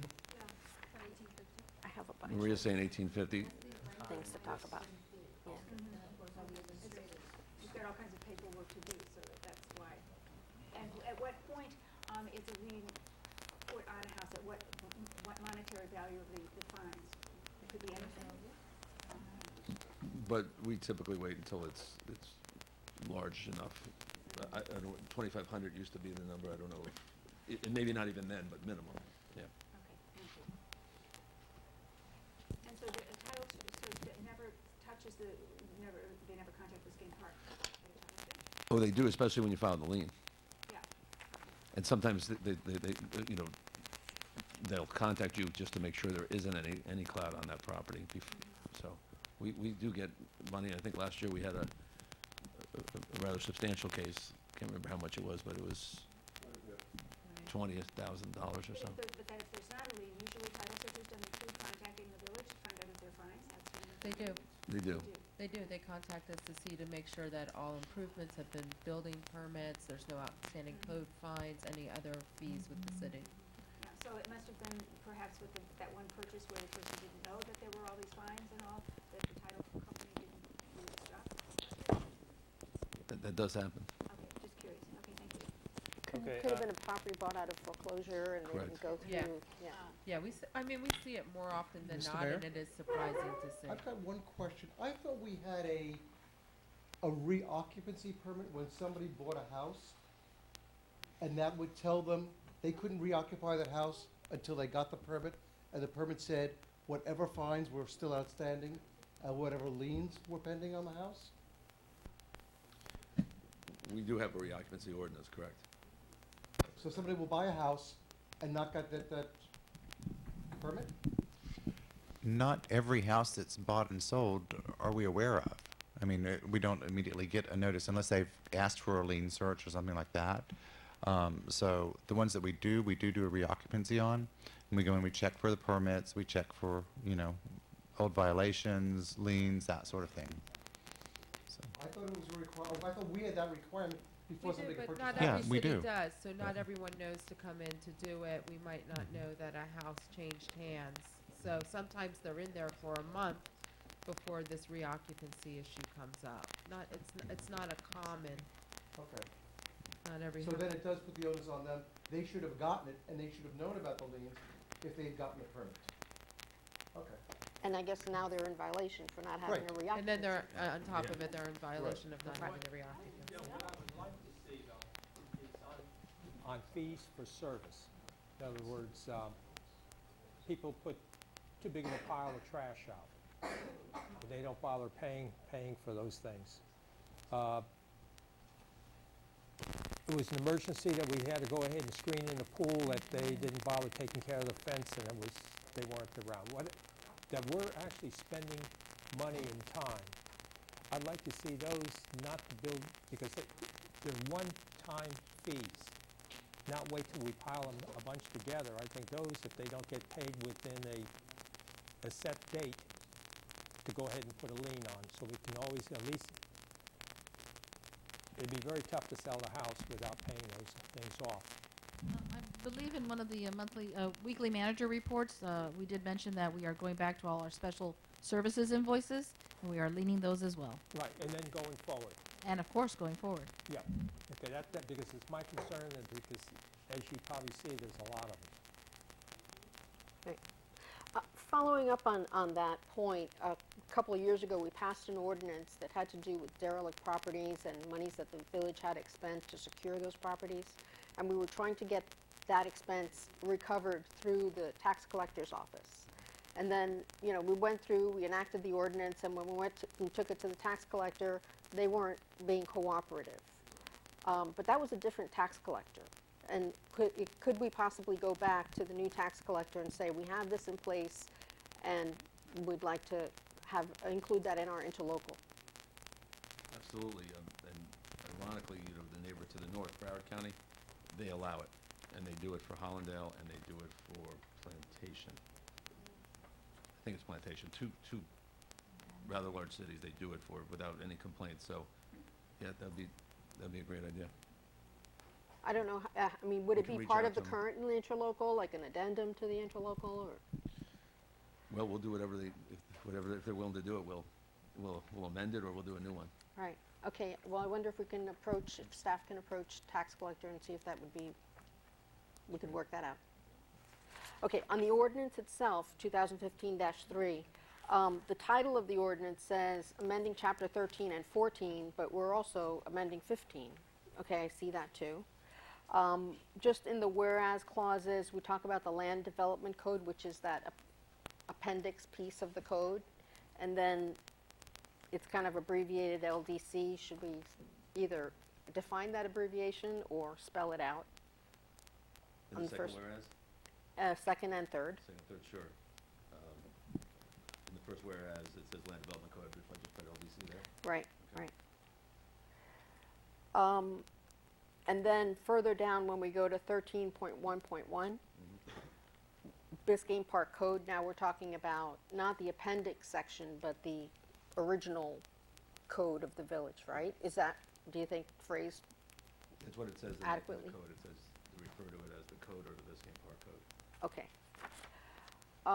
On the next page, where, and I guess I wanted to go back to ordinance 2012-9, where we did make some changes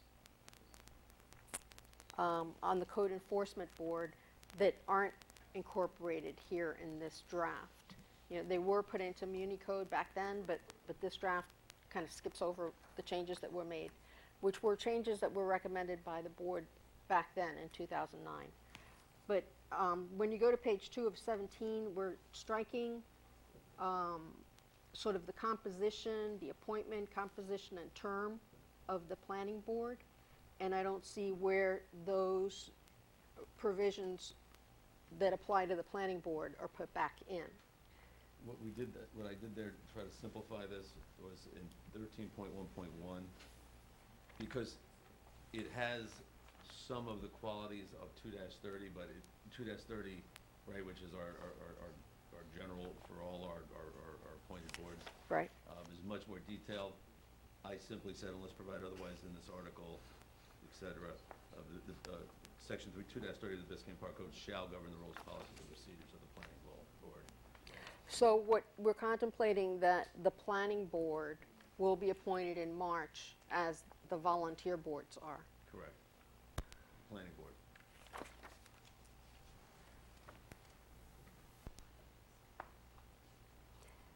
And, because the language here calls them to be 2-year terms. And right, the volunteer boards are really just 1 year, they get reappointed every year. The advisory boards, yeah.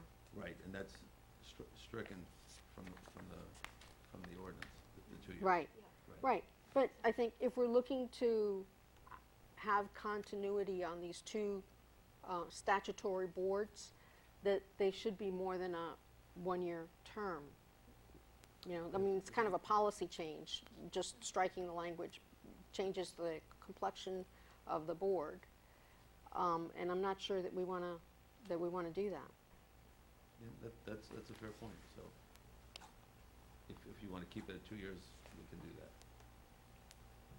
The only reason that the other one was staggered is because the state law articulated that, and that's why I put it back. But I was going to try to have all our appointed boards be consistent with 2-30 for ease of reference, and to remember that that's every 2 years, not every one, but that's a policy. That's fair. Right, so I guess I'm asking the commission for our planning board, which is our planning agency also for village development, what is proposed here is striking the language that exists that says they serve a 2-year term. And I guess, and the way it is currently written, it says there should be 3 members. Right, so if you're asking for the, I'm just cautioning you, if you're asking for the membership appointment language to be put back in, the current code says there's 3 members of P and Z. We've been You do appointing 5 Right. as long as any institutional history can remember, so we gotta be careful. If we put it back in, let's put it back in. Well, certainly increase it to Yeah. 5, which is what our Right. practice has been, but Correct. But I like the idea of having some stability on this board, that, rather than having reappointments every March. But I don't necessarily think there's people waiting in line to get on the boards. I think as a matter of course, it's almost like they're appointed every year, the same people. That's my impression. Well, Let me just chime in a little bit. Why don't we have the P and Z board set up with the appointments the same as what we're proposing to be set up by, because the state law as a code board? That way you will always have continuity. But isn't that what John proposed?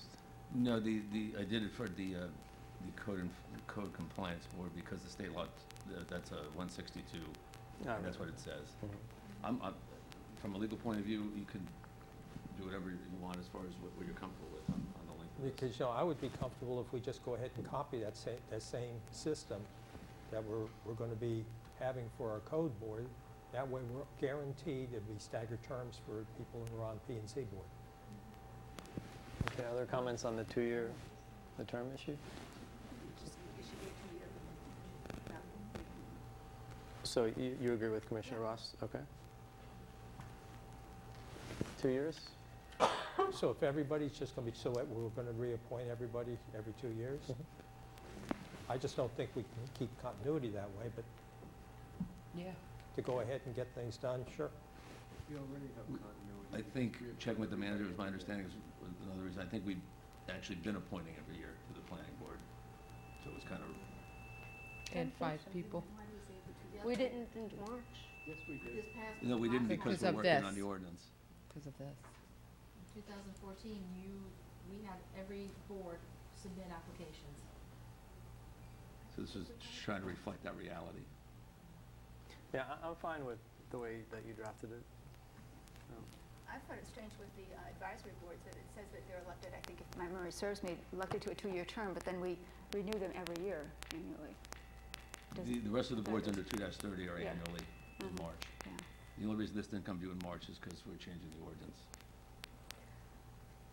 So I'm not too comfortable with changing everybody on the planning and zoning board every year in March. I think that's fine for the advisory boards, but this needs a little more stability. I think we should leave it as it is every 2 years, or go with Commissioner Anderson's suggestion that it mimic what we're doing with the code compliance board. Okay, does anyone agree with? I think the fact is we never turn over anybody on these boards because we don't have enough people to fill them. And we just reappoint them every year. Right. The only turnover is if somebody resigns, not because we turn them over. That So may I just be- leave it the way it is. That may be for this current commission, but when elections come and 3 new people come into place, they may have a different perspective of how planning, how permitting should proceed and how the planning and zoning should proceed, so that's going to change. And whatever knowledge we had before, we could lose. Not thinking for today, I'm thinking for the future. It's true. No, I support copying the way code is, code board. Fine with me too. Okay. Are you okay with that? Whatever. All right. So they got consensus on that? And it's, staggered and terms. it's a 5-member board. Yeah. Okay, then I'll make a motion to approve Staggered ordinance. terms Do you have at anything 3 else, years. Commissioner Ross? I Staggered. have some others, yeah. Wait, But okay. Okay. Yeah, you can make a motion, but. Okay, I make a motion to approve ordinance 2015-3. Okay, motion by Commissioner Anderson. Second. Second by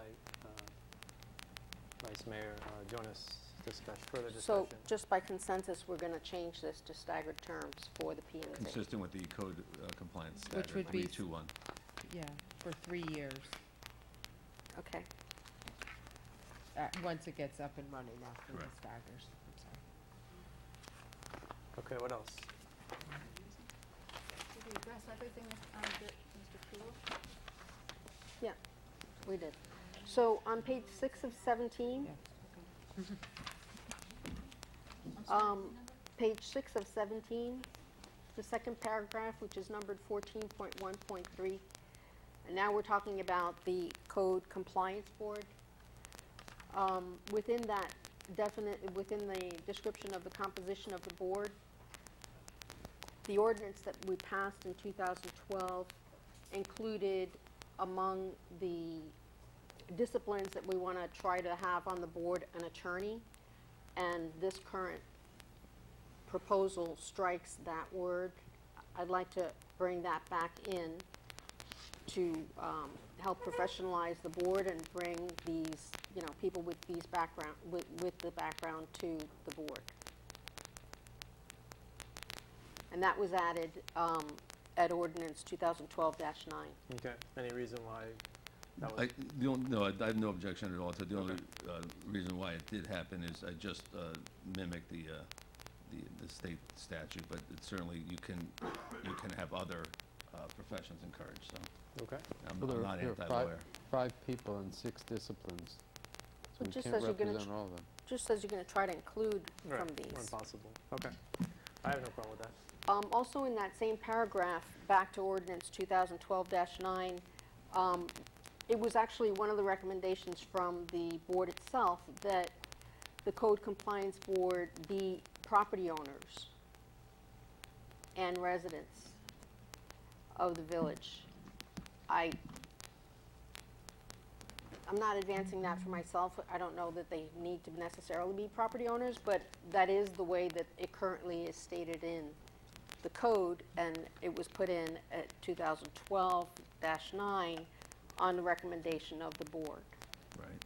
And- So I just want to offer that for our discussion. Yeah, Should they be property owners or not? I think that they should be property owners. Yeah, and so you. We had quite a discussion about that, and To understand that, one of the things that did happen here, and is one reason that did occur, is the 2012 ordinance wasn't codified. I had a version of it that was different. Actually, historically, remember Eve Bustos was here, and she drafted that ordinance. There were changes, and the version that I had when I was doing this, I didn't realize was not the signed executed version. So that, for example, there wasn't any thought to that, just like the attorney, as much as it was, well, here's our ordinance and here's the law. So- Okay, well, I think that makes sense. So property owners? Yeah, because Yes. of the authority of this board, I would bring that back, and I'd say the same thing about planning and zoning because of the authority of that board. Bring back property owner? Right. yes, Sure. Okay. All right, what else? agree. So help me understand what the initial appointment is going to be. Are we going to, now once if this gets enacted on a second reading, at that time we'll make new appointments or renew the appointments? Right, we'll do the staggering, and as I had the emails with Gary, for them, it's not gonna be a big difference, because they were all expecting to have a 1 year. So everyone's gonna, it's gonna be a 3-2-1, and then you start your staggering after that. So the people up the next year, which I think is gonna be 1, would be the 1 year appointment, would then get a 3. And that way you're always gonna have your staggering. But to initiate it, you need to have a 3-year, 2 3 years, 2 2 years, and 1 year is how the code compliance is done. Okay. I don't know, it could be by like majority vote. Maria was asking who would make the staggering decision. It would be this commission, and you could always get input from the board members. The winner too. gets a short little stick out of the hat. Oh, you can, that's one of our election processes, as you know, is to do that. I so. remember that one. All right, anything else? Let me just look at this one note here.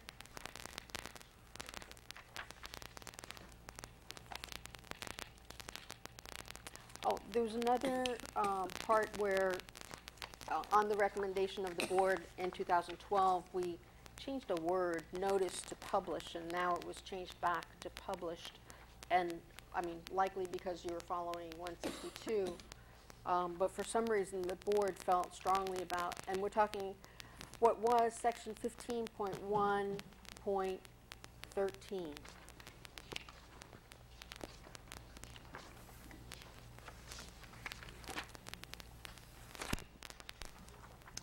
In lieu of publication.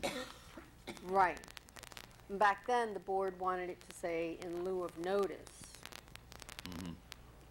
I would believe that that's what the statute says. Again, it doesn't, you don't have to make every word of it, so if you're more comfortable with notice, if that's what this commission wants, we can make that change.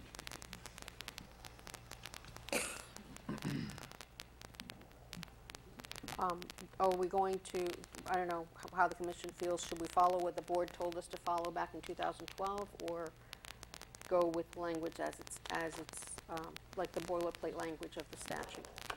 So it's the word notice versus what? We're talking about page 11 of 17.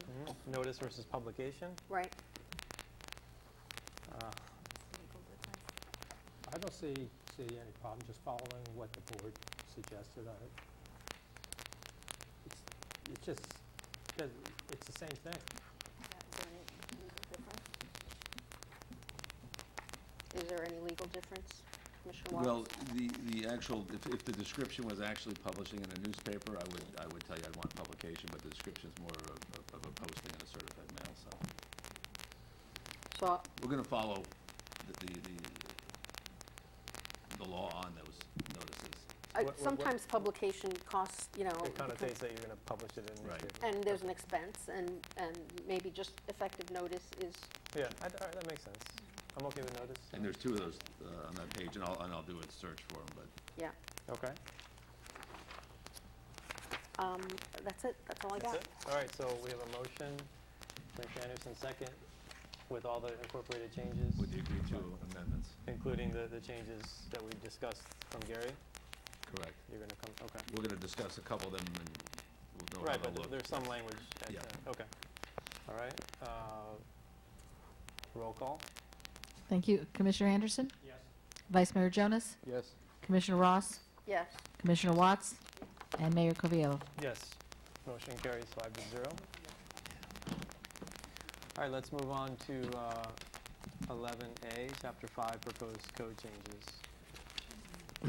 So, Mayor and Commission, as you know, we've broken this up into coming back to you in different phases on Chapter 5 transportation changes. I met with the manager and the clerk. We listened to the meeting, and these are the changes that we gathered, and we put some language together. So there still should be probably a lot of discussion on this, and we can have that, but the actual, there were changes, as you know, that came before you on this, and that you'll see those underlined in Frock, and the changes that are coming back to you for the first time would be green, underlined in Frock. Okay, so the plan was to discuss the proposed changes that we discussed last time on the driveways. Just driveway, that limited issue of driveways. But then we were also going to discuss another item, another new item, which was the cost to remove the trees and who bears that cost. Right, but that was not for language for us to bring back. No, I understand, but we were going to have a discussion. And let's go through first the parking, but I have a proposal on, I think I'm going to propose to defer the discussion on the cost of who pays to remove the trees, because I think we sort of needed to have a discussion first on what's allowed in the swale, because if you're going to allow residents to plant everything in the swale, then I think it's unfair for the village to bear the cost of removal. So I think we need to have that discussion first before we talk about cost. That's my proposal. So I think but we definitely need to discuss the parking situation. Does that make sense? That's fine. Okay. All right, so let's go through the changes.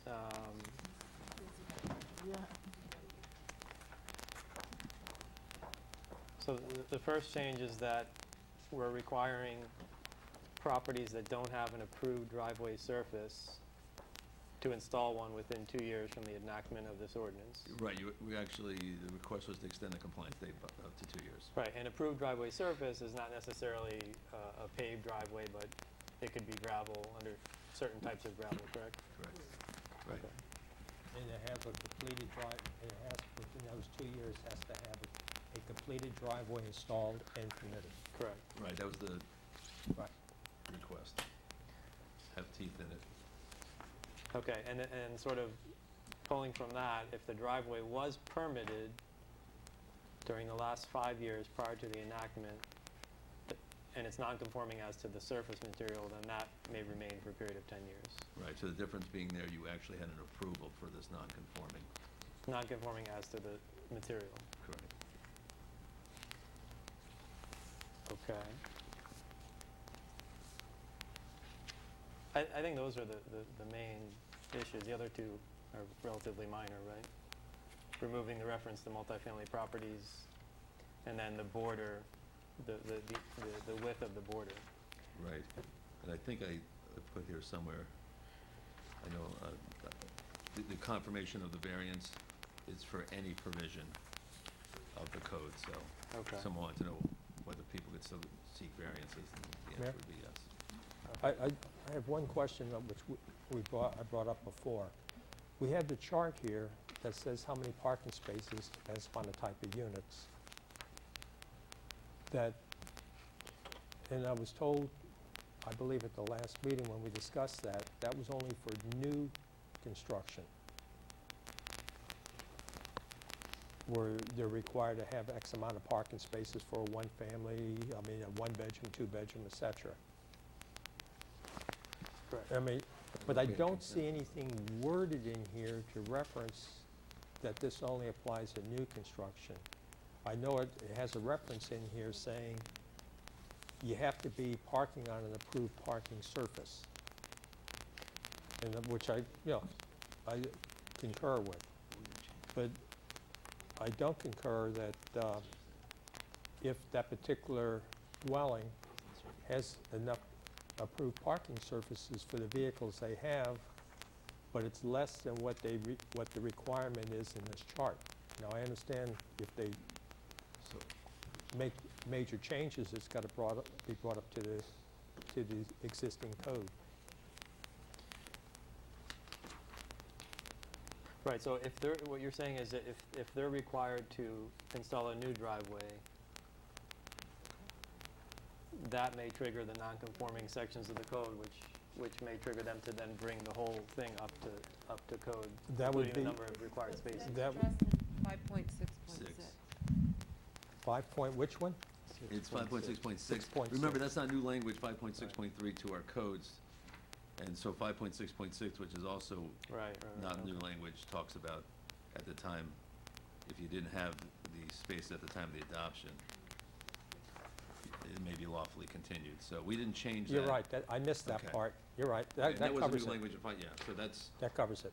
right, and it's already in. Right, but within- the non-conforming sections of our code, which are not here, but do they say, in other words, if you have to improve your driveway and to a certain, if you make certain changes, substantial changes, then you have to bring it up to code. That's only to surface, not to the number of parking spaces. No, but I know here in this section of the code it doesn't say that, but how about the non-conforming section of our code? Like, we have another bring it up. chapter, right, that deals with Yeah. non-conformities? And the, don't know. well, we have it. I'm bringing it up. And remember, the goal, of course, of non-conforming is to recognize that it's there and recognize that you don't want to enforce because it was previously allowed or previously existed. But there is the ultimate goal of not having non-conforming forever because you're never going to move forward. Okay, I just want to make sure it's crystal clear that if you're forced to put in a new driveway, that you're not then triggering. I'm looking Okay, it that up. you're not triggering the requirement to provide the number of spaces that are required for new construction. Right. I think we had non-conforming for fences. I don't know if we have a separate I non-conforming. don't think we have a separate section, but I'm looking that up. Really? I know we had to put it in for the fence ordinance, and if a fence was destroyed more than 50%, Right, that's my I point. think that the reason we had to do that is we don't have a separate non-conforming. There's Okay, all right. about uses, hold on.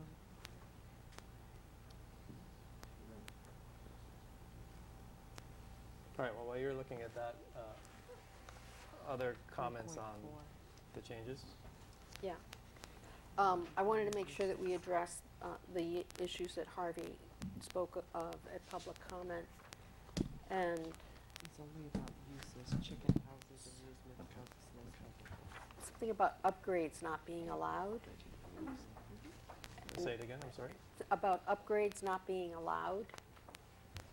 If driveway is replaced, then Yeah, what I was saying was. Harvey, wait, so-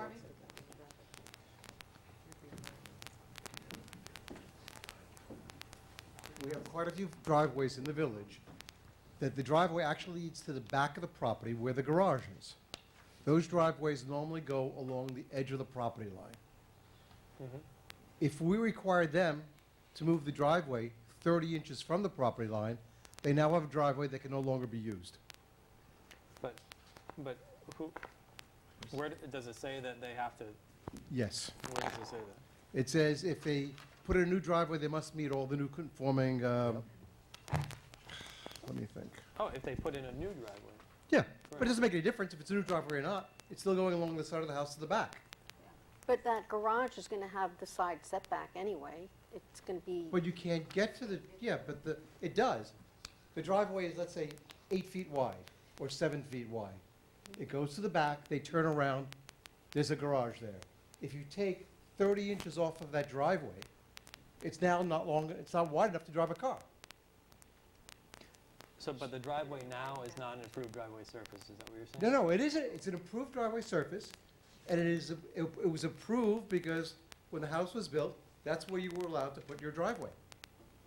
What I'm saying is, if you enact this, it means that if they ever decide to put pavers down, if they ever decide to make extensive repairs to the driveway, they will now have a driveway they will no longer be able to use. not be able to use because, It's too narrow. but can't they extend it on the other side? No, you've got house, you've got property line. Uh-huh. What other side? The property line is the side property line. This is their house. Where's the driveway? Driveway's 6 feet wide, 8 feet wide. If you take 30 inches off that driveway, they're not gonna be able to use it. To go all the way back to the garage. Yeah, to get in the back of their house. And truthfully enough, if you look to the village, we probably have 30% of the driveways meet that criteria. That if they decide to repave the driveway, put pavers down, they're going to lose 30 inches of their driveway. Well- And I guess my thought is, what's the point? Has there ever been a problem? We're fixing something that's not broken. This was originally, when I went to the meeting, the code review board said no. This was only applying to new house construction. It was not referring to existing houses, which in the park, we've got 4 houses that may be under construction. So this is something that was approved, and now you're telling them, even though it's approved that it was there for 40 years, we're gonna change it? How will they get to the back of their property? Can I say something? Mhm. I think I spoke with the village manager about this yesterday. Yeah. And I was even looking at the minimum parking requirements and the off-street parking and everything. And she reminded me that supposedly this is supposed to pertain to only new construction. Doesn't say it. No, I know, Commissioner, that's what I Commissioner wanted to Watts, say. this is a specific new language. It's on page Okay. 12 of 12 of the ordinance. Letter D, I believe, all non-conforming driveways as related to setbacks shall come into compliance when there's a change in driveway material. So that's, Oh, okay, so that's. That's correct. different, yeah. So that means if he decides to put down pavers, he has to change the width of his driveway. And as I say, didn't we discuss at the last meeting eliminating D? I thought we discussed that, no? Not in our notes, there's I no think the consensus point on is that. well taken. as I say, Okay, thank if there's nothing wrong with it, Mhm. if it's never been an issue, it's never come before code as being an issue, Then why are we addressing it? Okay, thanks, Harvey. You know, Mayor, what you brought up on D, Yep.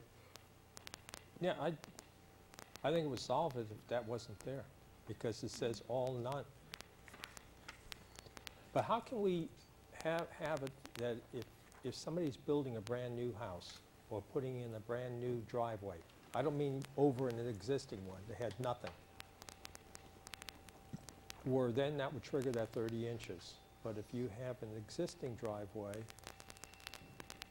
you know, if you want to upgrade it. 30 inches on all new properties. Okay.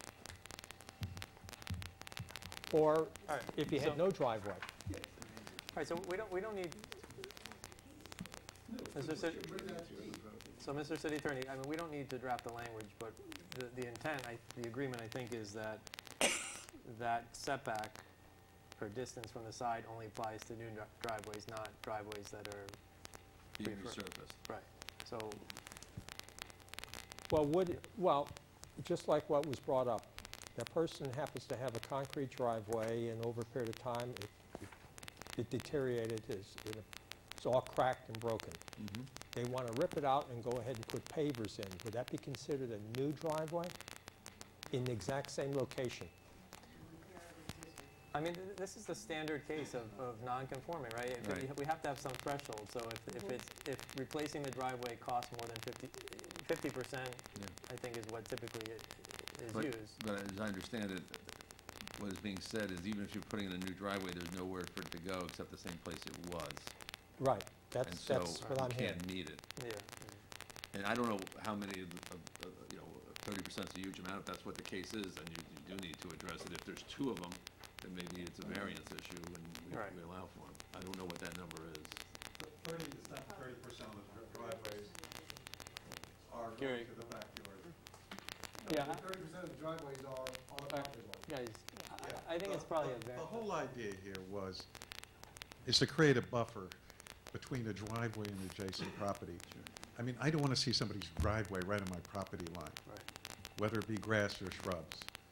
And certainly, it's very easy to craft the language to say, you know, make it an administrative variance where this criterion cannot be met. All right, and then you don't have to go through all the machinations of trying to figure out all the good idea. workarounds. All right. So is everyone okay with that? If the criteria cannot be met. Yeah. Right. Yeah. Okay, so you'll come up with Yeah. that language. What else? Yeah, and then the issue, of course, becomes if your driveway's 10 feet, what's the minimum width of a driveway, I guess? I think most driveways are 10 feet, Okay. Well, except for the I can make that change and we'll except talk, for the ribbons. thinking about what. According to FDOT, if we look at 95, I think it's 6.5 feet. 8 feet's the minimum. Minimum on a driveway? Okay. My other comment was on the last page, gravel driveways shall be built with a permanent perimeter border. And I'm not a driveway expert, but just did a quick Google search to see what is out there and what is recommended or what's offered by people who do driveways.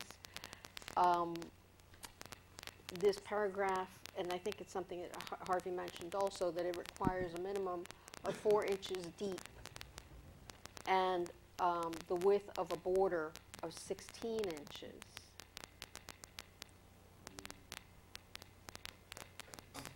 Immediately adjacent to the road. Something got mixed up there. Yeah. The 16-inch was supposed to be the separation of the gravel from the pavement at the road edge, so that you didn't have the migration of the gravel into the road. Right. Okay. It says at the road edge border perimeter. was 4 inches or 6 inches, I 8 forgot. inches. 8 inches on the 8 sides. inches, it doesn't need to be that. So, the websites I visited recommended that the gravel layer be 3 to 8 inches. So 4 inches, you know, is within what is recommended. Okay, good. Why would we put down the gravel must be between 3 and 8. Yeah, I agree. Why not just say a minimum of 4 and keep it simple? I would say a minimum rather than, let it be as deep as people want to make it, because it Well, helps with the drainage. doesn't preclude going any deeper, it just sets a minimum. The idea of setting the 4 inches, if they put down a couple of inches, the next thing you know, the dirt's coming through. So Right. it looks like gravel, hopefully keeps the weeds out, you don't have the dirt. Right. I'm fine with a minimum of 4 inches. I just wanted to clarify that that's a little bit of research I did said minimum 3, so 4 I'm comfortable with. Yeah. And if they want to go 10, great, more Okay, drainage. But the 8-inch border, that's too. Way too much. I think the 8 inches is too wide, Yeah, because some people use a paver or will use. 4 inches is fine, which allows them to use a brick. It A has brick, The width, yeah. the border's The width of the border, right? For, The edge border. so can we change that to 4 inches?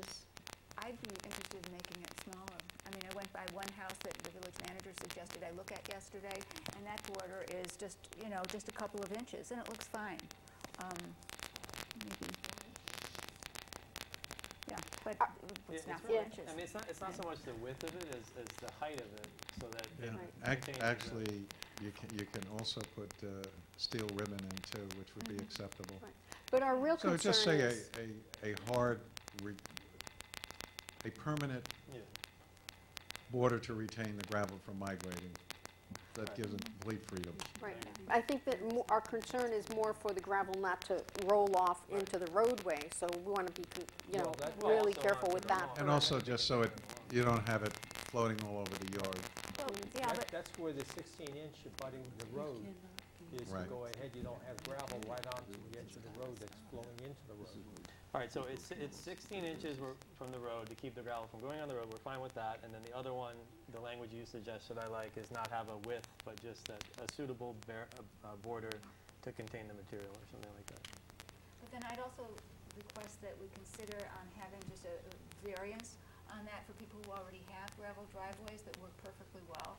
I'm thinking of my neighbors who have landscaping all around it because they have 2 cars parked in there, and it's a 2 parts of a driveway, and it's beautiful landscaping, but there is no edging border, and it's completely fine.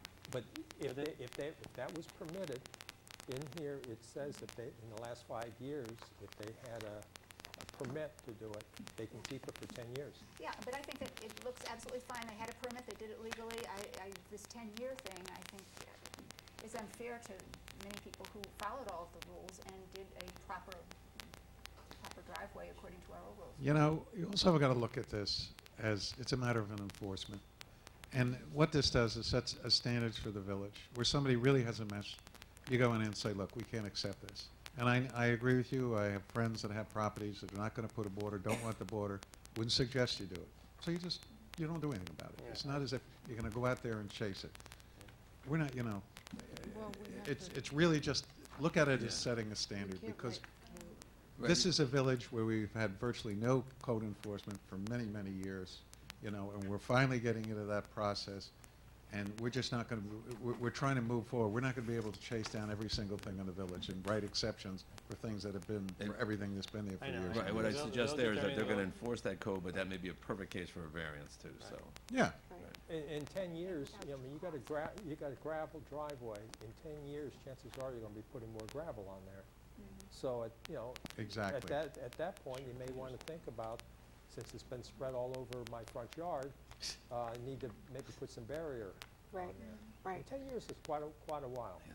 So why don't you, so this is just discussion still, so you can bring back, well, you can start crafting the language for this. Obviously, we have to discuss other provisions of it. Right. So I I think, took the note there about a suitable or appropriate border to contain material is. Right. All right, so is there any other comments on these provisions? Well, there's the one thing that Harvey brought up about the gravel and the swale, the continuation of drive with gravel. And Heidi may want to speak to this, because the concern was that if people do an expensive driveway that extends all the way to the pavement, street pavement, and we have to come in and do water lines or gas lines, and that gets ripped up, is it the liability of the village or is it the residents? And so I believe you were going to get people to write a release, is that correct? When they Correct. put a driveway in? Right, we talked So about we that. didn't want to place the burden on them of forcing them to do it. I think anybody that puts in a new driveway with pavers is going to do it because it looks nice. So it's just giving them an option, not forcing them to do that, and then at the same time holding them responsible. I'd just like to clarify that my recommendation to the board was not to do the gravel, not to do two different materials, but to do one full material for the driveway. The apron and the driveway to be the same material. But didn't you want them to then sign a release if they did that? Yeah, if they do special favors on our property and we have to rip it up, then they should be, it's common, they should be obligated to pay, to repair that, Who's they? the property owner. Correct. And I spoke to a public works director in another city, and he says when they go through, they take up just the line. It's not the entire. I mean, there's the rare occasion when you have the sinkhole, big line burst, but also most of our water lines seem to be in the median or down the road. There are some that are in the swale, but for the most part, you know. Right, but Gary's point is that they're No, gonna if you don't sign- have an issue, that's fine. They're gonna sign something though to indicate that that we're Right, not I just wanted to responsible. clarify that I think the half gravel, half paver No, I understand. is counterproductive to the aesthetic that we're trying to No, I achieve. agree. Well, So that, but where is that in the? we had this discussion last time, and the reason why I think we settled on allowing gravel, because you have a number of houses that have the old original concrete ribbons that stop at their property line. And not everybody, since they haven't replaced those ribbons, maybe because of economics, how can we go ahead and at least have an entrance that is going to be cost prohibitive to those people? And that's where, you know, the thought of gravel. At least it's better than what we have now. It's a step up from dirt. So at least we can have an approved look. And because I believe most people who put any driveways in are keeping the same look all the way up to the street. I doubt in this day and age that people are going to stop at their property line with a new driveway. Yeah, I agree with the manager Commissioner of having Watts, consistency. page 12 of 12, 8 letters A and B.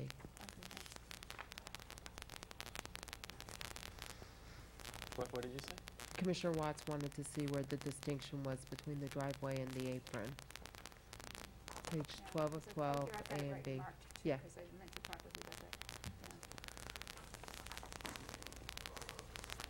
You just have to go up. Gonna post problems for my house. You just need to go up. You're on the right page. I don't see page numbers. Oh, I'm sorry, it's in the draft language, the second part, like the 6.2. attachment, No, I've got my pages all mixed. right after John's memo, you'll see at the top of the page, 1 of 12, You see it? 12 of 12. It's also on the screen. But then would that mean that people who have the two parallel concrete things would have to extend their concrete things to the street? They should do just a concrete apron. Well, I've got a problem because I've got a circle drive and the two parallel lines. Conflicting, but Okay, any other comments? I don't know, Commissioner Rossman. Okay, well, I think we've discussed these provisions, so next meeting we'll discuss the, both topics, what can be planted in the swale, the so-called zones, and then also the liability for removing trees. Correct. Right. Okay. Is everyone okay with that? Mm-hmm. All right, let's move on to new business. Item 12B, 12A? 12A. 12A. sorry, 12A. Board member applications.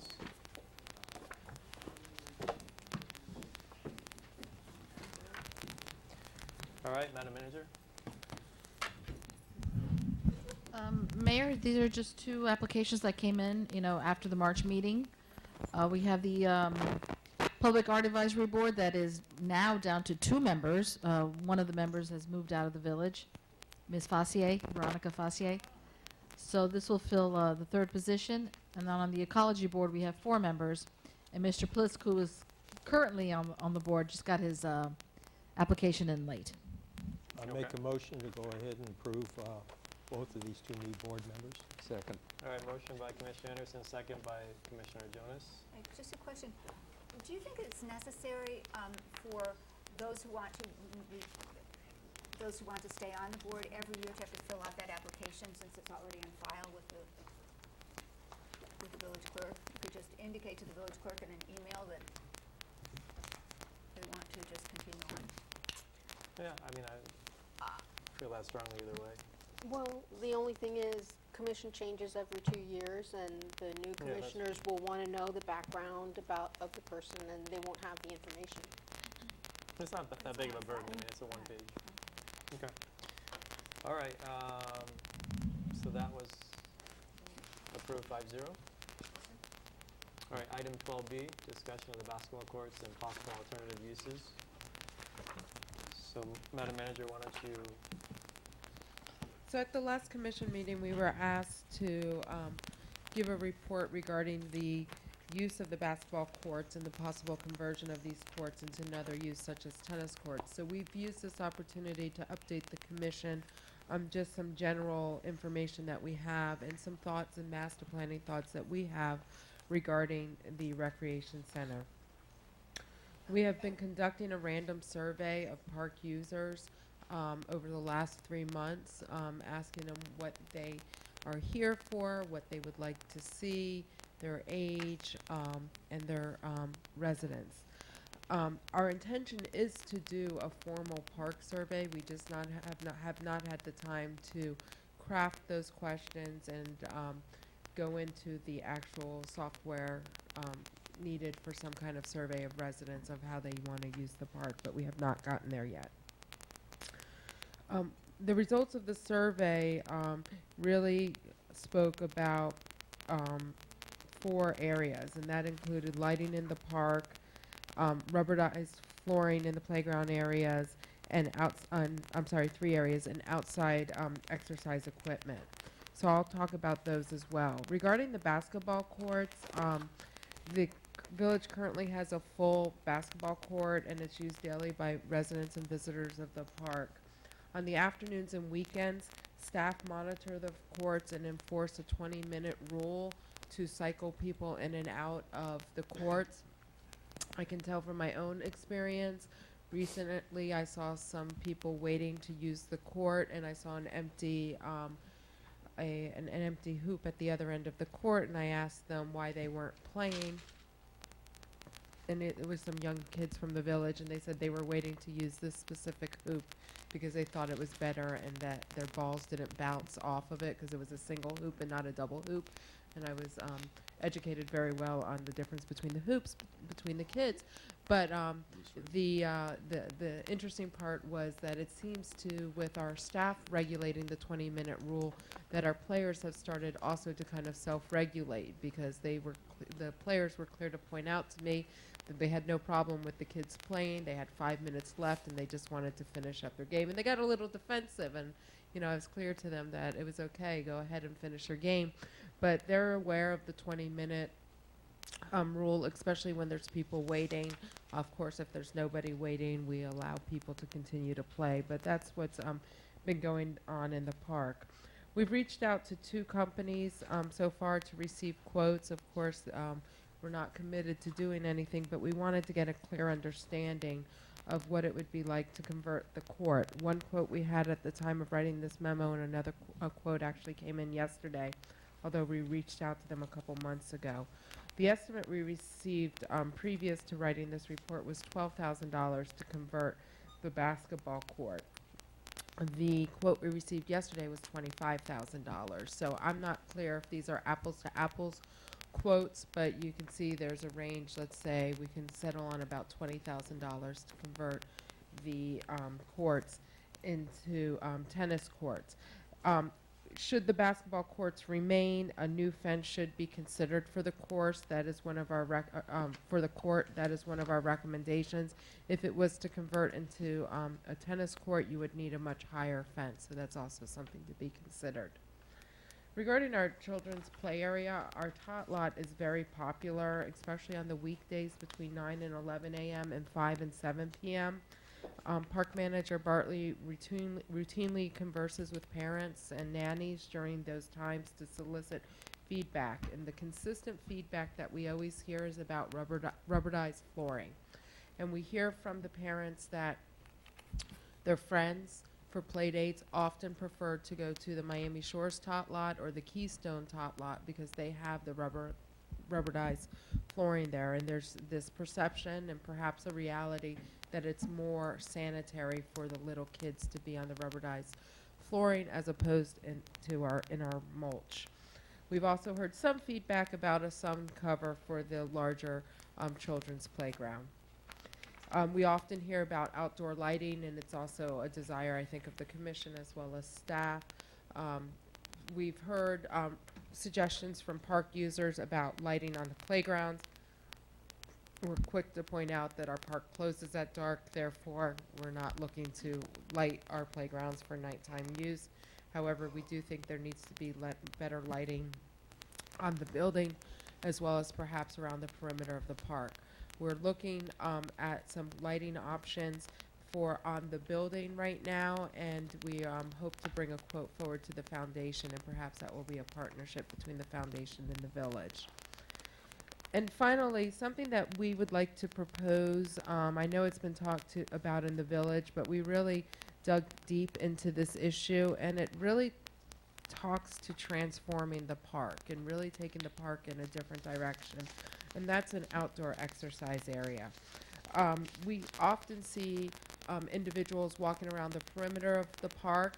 We see them working out here in our parking spaces and around the park with personal trainers, doing a little boot camp work around the park. And it seems to be that there is a desire for some exercising. We also often see adults using the monkey bars for some of their exercises. We became aware that the city of North Miami went out to bid for outdoor exercise equipment. To our knowledge, at the time of writing this report, they had not selected a firm, but we did look at the bids they received, and outdoor exercise equipment in their bids ranged from $2,700 to $5,000 for each individual piece, and equipment and the signage, approximately $2,000. I provided in your backup an example of an exercise park that's in the city of Oakland Park, and it's a very, very popular park for many years now. It has a walking trail and then individual exercise stations all around the park. It looks like our pictures didn't make it into the screen, but you have it in your backup. We looked at our site plan and looked at all of our uses, and if we were to go forward with this outdoor exercise equipment, we would propose using the south end of the field as an exercise area. We've kind of blocked it out, but if you can envision something that looks like the Oakland Park aerial that's in your backup, the top picture there, which is these trails that kind of weave in and out and those type of things, I think there's an opportunity. Maybe in the first year we kind of come up with a 3-year plan, and just in the first year we work on the pathway, a couple park benches, and maybe 3 pieces of equipment. And then the next year add a couple more pieces of equipment, and just keep building on this. There's also the opportunity to go out to perhaps a local hospital or a local foundation to see if there's a opportunity for them to sponsor this kind of course here in the village. I think this would enhance our park. It would set the park apart. And I know this doesn't address the concerns about the basketball court, but it does address some other concerns that have been brought up about the use of the field and the maintenance of the field. We would leave an open area for free play, open play. It would also be our drain field, so we couldn't build on that area as well. It would severely limit group sports in the village, and I think that's for each individual commissioner to chime in on whether how they feel about that limitation. It would realistically also limit the use of our baseball diamond. I think there could be pickup games. I think there could continue to be t-ball there. I think there could be some pick up adult kickball games and those type of things there, but it certainly would no longer be a regulation diamond because you would not have the outfield anymore. So that's also a consideration of what becomes of that area. But I would put that on that 5, 6, 7-year plan if that area was to change. So that's our research and our presentation. I thought it was a good opportunity to use this basketball court discussion as a launching pad to really, let's talk about the entire park. Let's master plan to the best of our abilities the use of the park and start to prepare for our budget season right now and how, what direction we want the park to go into. Okay, thank you, Madam Manager. Thank you. I mean, I think it's an excellent start. You know, I certainly have feelings as to what I envision for the park, which is more of a passive park. But I think something like this, you know, we really need to get that poll out to the residents and then follow it up with a workshop to start to get ideas as to what the community wants. I mean, I've heard from many residents about the basketball court in particular, but, you know, as you put it, it's probably better to have a master plan for the whole park. So I think we need to have that broader discussion probably at a workshop. So my preference is to not get into too much detail tonight and sort of take that next step if the commission agrees and get that poll out to the residents. Just a question. I wasn't sure with using the south end of the park, how much would that affect the soccer park? I mean, the baseball diamond will be affected, but would there be enough room for a soccer field, or is that Not for a soccer game. Soccer practice probably could continue, but not a game. You would not have the room. I'm of two minds of, and we'll have to talk about it later, but of the basketball court. I don't think tennis is a good idea because it does limit, as Barbara Kuehl said. At most, even if you play doubles, only 4 people will be using that enormous space. And whereas people playing basketball, I mean, it's like many more people using it at one time. Dave, I agree with you that we can't really talk much about a solution until we establish whether there's a problem, and if so, what it is. So I think we just wait for the survey and some observation over time. When we have money. Mayor? Yes. Yeah, on the exercise, you know, having an exercise system there with equipment, I think, yes, I've been hearing a lot of people asking for that. I was just wondering, Manager, have you looked on the north end where you could possibly start it coming in just west of the volleyball court and then make like a loop around through this area? That area is definitely an option. You have the mature tree canopy there, but you do have the existing picnic tables that seem to be an amenity as well. Or go ahead. No, please. Or should we be thinking about using one of our larger medians for a Vita course? Oh, no. Yeah, that's a good thought. I think all these sort of talk through them. Yeah. One related issue about the use that Barbara brought up. I mean, are we prohibiting group sports right now for the entire field, or are you still doing sections? We're still doing sections, yeah. I mean, my recommendation is to just do do we have agreements in place for group sports right now, or? You know, one group is on a week-to-week. They pay as they go, and the other, we've sort of committed to them through the until the end of the school year, basically. It's not an agreement, but there's programs based on an understanding. My recollection was we found it to be more favorable to have a commitment with a group that we knew rather than have the land uncommitted and then casual groups would gather, and sometimes But it was I just think not that an any- inviting any- experience for other players. Yeah. No, I understand what you're saying. I just think it's in such bad condition, and I think it needs like a rest period for a long, you know, a significant period of time. I completely agree with that because I'm concerned the shape it's getting, and we're down to dirt in a lot of areas, and once that dirt starts to get dug up, then we're going to be back into a tremendous expense to re-level that whole field. There's some issues with that. I'll let Mr. Manners speak There about have that. been. I think most of you are aware the pump that we had, we'd repaired it earlier this year. It finally kicked the bucket officially, and that happened right after we'd applied an herbicide as well. So the field browned up quickly, and it was over the course of a weekend. We weren't here to really realize that the water wasn't running. So the pump has been replaced now, and it is starting to green up again. We do have some dead patches. This is the second time in the last 6 months that I know of that, we had that extended period without water. We were having to water manually. And so between that and the use of the field, we are starting to get some patches, which is why we started blocking off those areas. We're going to start really just blocking off an area, getting the grass, the turf itself healthy again and dense again, so that, and then move and block off a different section and do the same there, so that we can start to restore the entire field. What we found was that there's valves that were breaking. In the past, the valves were installed without their protective box, and they were installed right into the ground about 2 feet in. Yes, some of them are 2 feet and more, and they don't have the valve box that normally in the plumbing you would have. So valves are being damaged pretty quickly. The valves are damaged, and they're basically burning out the pump. So apparently this has been the course for years now, that this has been on and off going.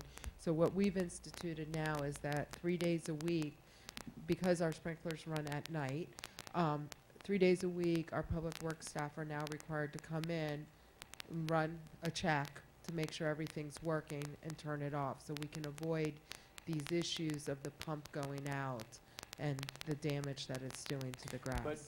And all this is a valid explanation as to why the grass is the way it is. But the fact of the matter is, it is in poor condition now because of all those things. So it is. So we need to figure out a way to bring it back. So I think my advice is to stop all group sports so that we have, so that it does come back. I mean, I think otherwise it's not. It may never come back. But it's an open park. How do we stop all groups? How do we stop people from walking on the field? No. What I mean is stop with the really intense use is the group sports which have to come in and get permission to use it as a group, correct? Groups of 12, we have an ordinance in place that says groups of 12 or more are required to register with us and pay a fee. So that's an intense use, is when you have 12 or more people using the field, so we can stop that. That's the full court soccer games. Right. I'd like to be able to honor our commitment to the Miami Shores Football Club, which is a private organization that gives lessons during the week. It's not a full on-court usage. You usually see these kids in the afternoon. They're small little kids. I'd like to honor our commitment to them through the end of the school year. I don't think that's an intense use, and their director is very good about working with us about rotating around the field and those type of things. I'd like to honor that commitment, but if it's the will of the majority of the commission for us to suspend the group rentals, we certainly can proceed with that immediately. Okay. Well, I think that we should honor our commitment, and it's only until the end of the year, and then, or the end of the semester. And then, by then, the rainy season will have started, and you know how things grow in the rainy season. So that might be the perfect time to suspend activities. There are more things. Okay, I don't know. I agree that we'll honor our commitment, but my opinion is that we should just stop the large group games. Shalisa just shared with me, Mayor, that when ballpark maintenance came in, it was their assessment as well that it wasn't the small kids that's causing the problem, but the large groups of adults. Right. Does anyone else agree that intense use should stop for now? I completely agree. If the small kids are not doing the damage, then we need to go ahead and curtail whatever size group that is doing the damage until the grass can come back. Do you all feel that that'll solve the problem? We can. Heidi, Christian, and Shalisha? It's a good guess. We can try it out and see if that's what the problem is. It's a very frustrating situation for us to deal with. I'd rely on the three of you. Okay. Well, because I'm deferring to the commission, just to be clear, because it is an ordinance in place, and when you all or myself get the complaint that we're turning away groups, I want there to be some consensus amongst us on that decision. It's not gonna hurt if we No. stop, right? No?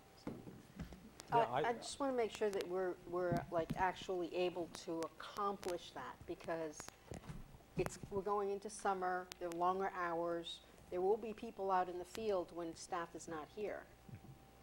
Yeah, So I agree, we can't prevent, I mean, people are gonna break the rules, but what we can do is people that come in for permits, we say, we don't issue those permits, and to the extent that we find large groups more than 12 playing, we can enforce it and say, number one, you didn't get a permit, number two, we're not issuing at this moment. How long a rest But do we I want to don't give know, I this got to for? ask the attorney then, can we, I mean, effectively, we're saying if you're more than 12 people, you can't play on the field. Well, what the ordinance says, I'm still looking it up again, you know, if you're an organized group, which is defined as 12 or more, that you have to apply for a permit. So we always have the ability to, at that point, that's a discretionary yes, no. We can certainly say, based on really documented field issues, we certainly, I mean, that happens all the time, these people, the crime scene around fields and for a couple weeks if need be. Yeah, we're temporarily suspending the issuance of those permits. And you really articulated at some level, if there's no grass there, then people can argue there's a safety issue too, right? How long a rest do we want to give the field? Play it, but, let's see how quickly it comes back. We just did, and we'd actually talked about, about a month. A month? To get it, going. It could use longer, Yeah, we quite don't need to frankly, decide if that. we, Okay. I'll if leave we it up were to them. to Yeah. reseed the grass or to sprig the grass, it'd be good to have a good couple of months to give it time to really root. So, Right. and we do need to do that in some of the bare spots. Well, this is a I good think time the time before limit school would ends be and it's the when the summer, grass comes everybody's- back, whatever that may be. Fair enough. Okay. And whatever you decide you're going to do to make the grass come back. I have another question about the Vita course. I had one thought about wondering whether or not it could go around the perimeter of the park. But then also I wondered, have you seen any studies of how often people actually use these Vita courses? Because I had a view from my window at my office for over 15 years of the Vita course at FIU, and I only saw people using it twice. And without pads, try to do a sit-up on one of those pieces of wood. Not very, it's very, very painful. So, and then also when the Parks and Rec Board were talking about trying to raise money for this court a couple of years ago, they talked about actually getting Home Depot or whatever to donate the lumber for some of these things. Now, I worry that you think it's a legal issue that if someone hurt themselves and it wasn't a guaranteed safety product from some company, that we couldn't do it. But some of the basic things are very simple, slabs of wood and all. I don't believe these materials are wood. Yeah, I think the technology has Yeah. changed, and, Yeah. Yeah. but. I mean, I don't know of any, to answer your first question, I don't know of any studies. We're happy to reach out to the city of Oakland Park because we know of that one. Yeah. I can just tell you as an anecdote, from driving past there for many years, it's always in use. I actually live about a block from that park, and it is, I mean, particularly Sun up early to in the sundown, mornings yeah. and late in the evenings, after work in the evenings, it is packed. There's a lot of Yeah. people in there. There's Yeah. another installation like that on Miami Beach on Indian Creek Drive, just north of 63rd Street. Correct. And I never drive by there that I don't see somebody in there using some piece of equipment. All right, Could we go back to the field discussion for just a minute? Because I'm afraid that we're giving staff a very difficult task to enforce this. And when they try to tell groups of 12 to get off the field, staff's going to be put in a very bad situation. Maybe we need to post something. I'm not so crazy about the crime tape all around the park, but maybe we need to have something posted so that when we ask people to leave, they understand that was the rule. Yeah, I mean, it's. We could get the entrance. I mean, the thing is that they have to affirmatively go and get a permit. So you can tell them at that point, and if they're out there and they don't have a permit, then, I mean, we already have the right to say, you're not supposed to be out here. But I have no problem if you want to put out a sign. I don't think, I don't like the idea of cones and crime tape either. Right, maybe But- we can just put a sign at the billboard so Yeah. it's posted. Right. I think that's fine. Maybe I'll look into a pardon our dust type sign. What's that? A pardon our dust type sign, Yeah, that's, I think Yeah. that's fine. Okay. All right, and I don't mean to toss aside all this, I mean, it's an amazing job that you did, I think it's a first step, so it's not that we're not gonna pursue Oh, no, it, but- absolutely. These are just conversations that we have on a daily basis, and I thought it was a great opportunity to share with you some No, of it our is, it is. thoughts. And I think, yeah, we'll take it to the we'll next keep level. building on it. So you'll work on that, start to think about how to pull that with the community. Correct. All right, item 12C, newsletter. The newsletter. So we didn't all get an email from a resident about the newsletter. He was expressing concern that it didn't seem like the type of publication that a resident would want to hold on to, keep on the kitchen table for a couple of weeks, or refer to.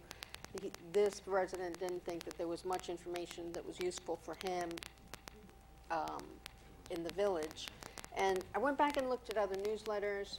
There are times where we had like a column from each department maybe focusing on when is your trash day, when is your pickup, what's allowed, what's not allowed, what are the hours of operation, a directory of the telephone numbers, who to call for when you need something at Village Hall.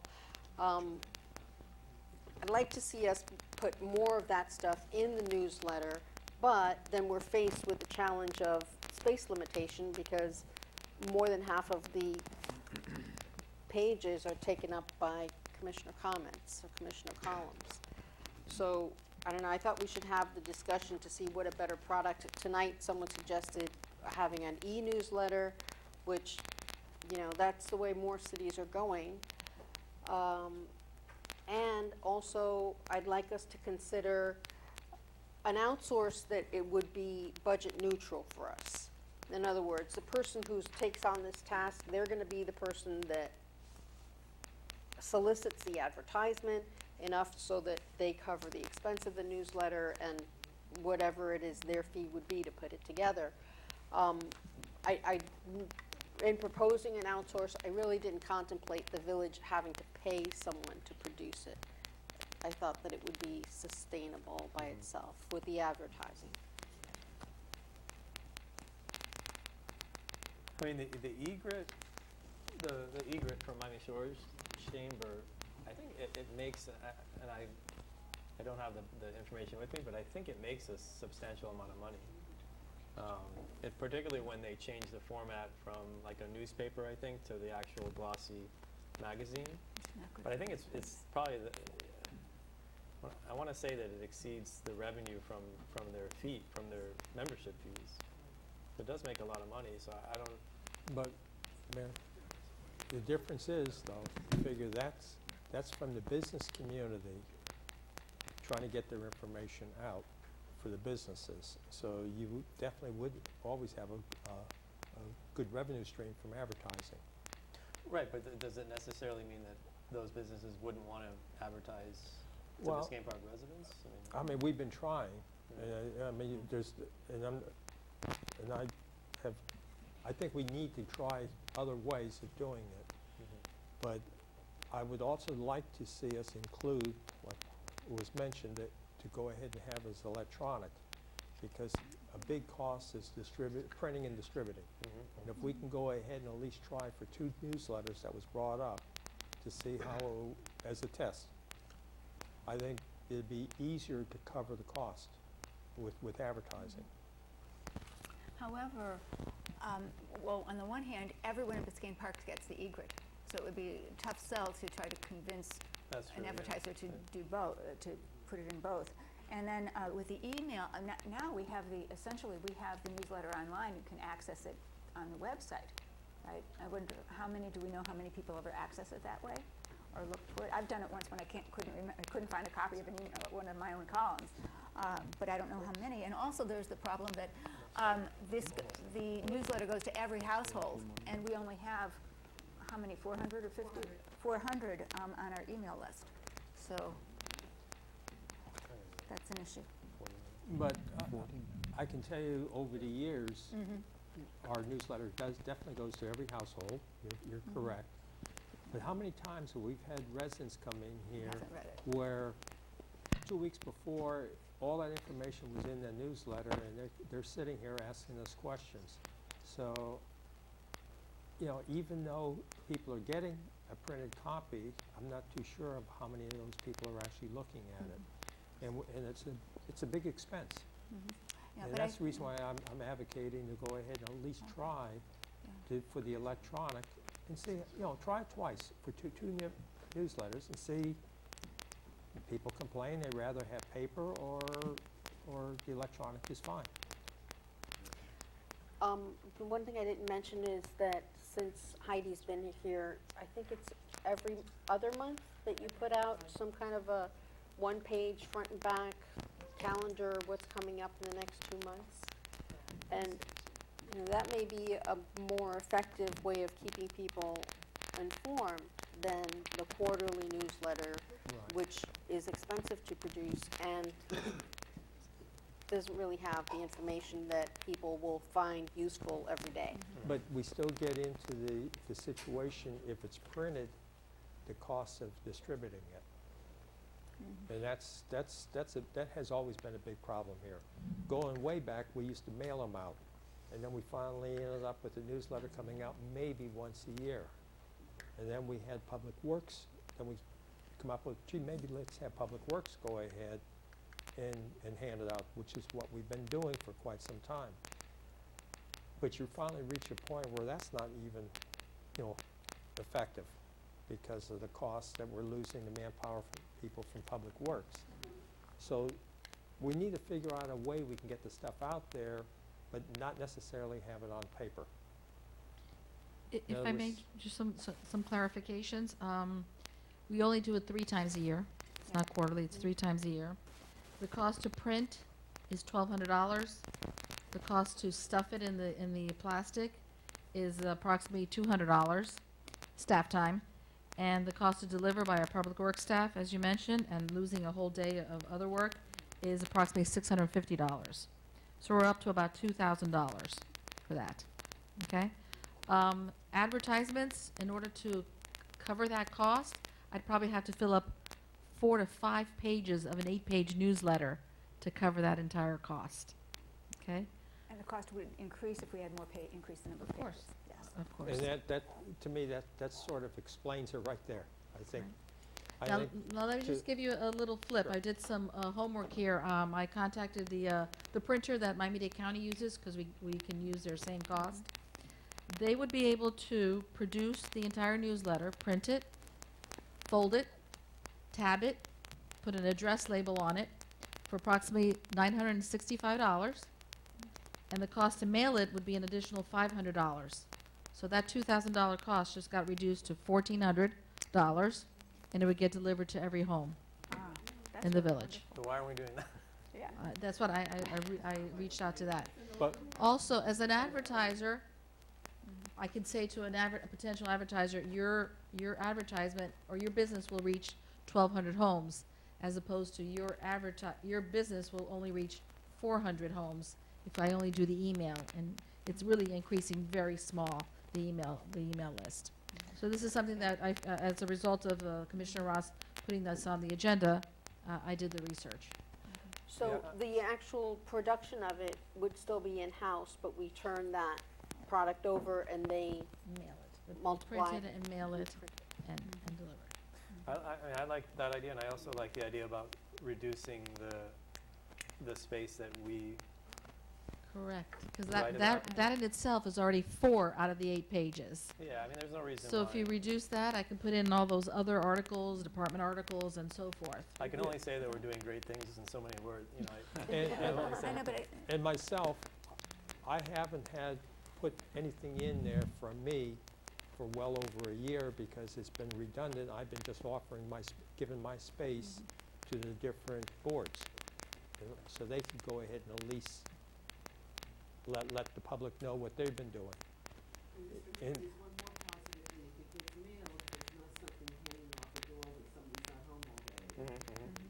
yeah. But I am for reducing, you know, the space that the commissioners are using, because, you know, majority of the time it's just a different way of saying the same thing from 2 or 3 of the commissioners. All right, so. But nonetheless, I think it's important that for the people who don't have Comcast and don't come to the meetings, that this provides a face for the commission. The newsletter, the newsletter columns provide some way for people to get to know one another, for the residents to know who's on the commission, and if you say something in your column that about things that have been discussed or voted on by the commission that don't happen to be in the newsletter, it's a means of giving people information and increasing transparency. No, I agree, but You know, I just think if we can limit it a little bit, you know, I don't know, maybe half of what we do now. You know, but we can choose. You don't have to write 500 words. Yeah. You know, and also, you know, I think it's a good idea that Commissioner Anderson has, and I always think about it too late of giving a column over to someone else when you want something to have done, and when I don't have time. And I think that's great. I do like Commissioner Ross's suggestion that there be certain information in this, and I have two suggestions.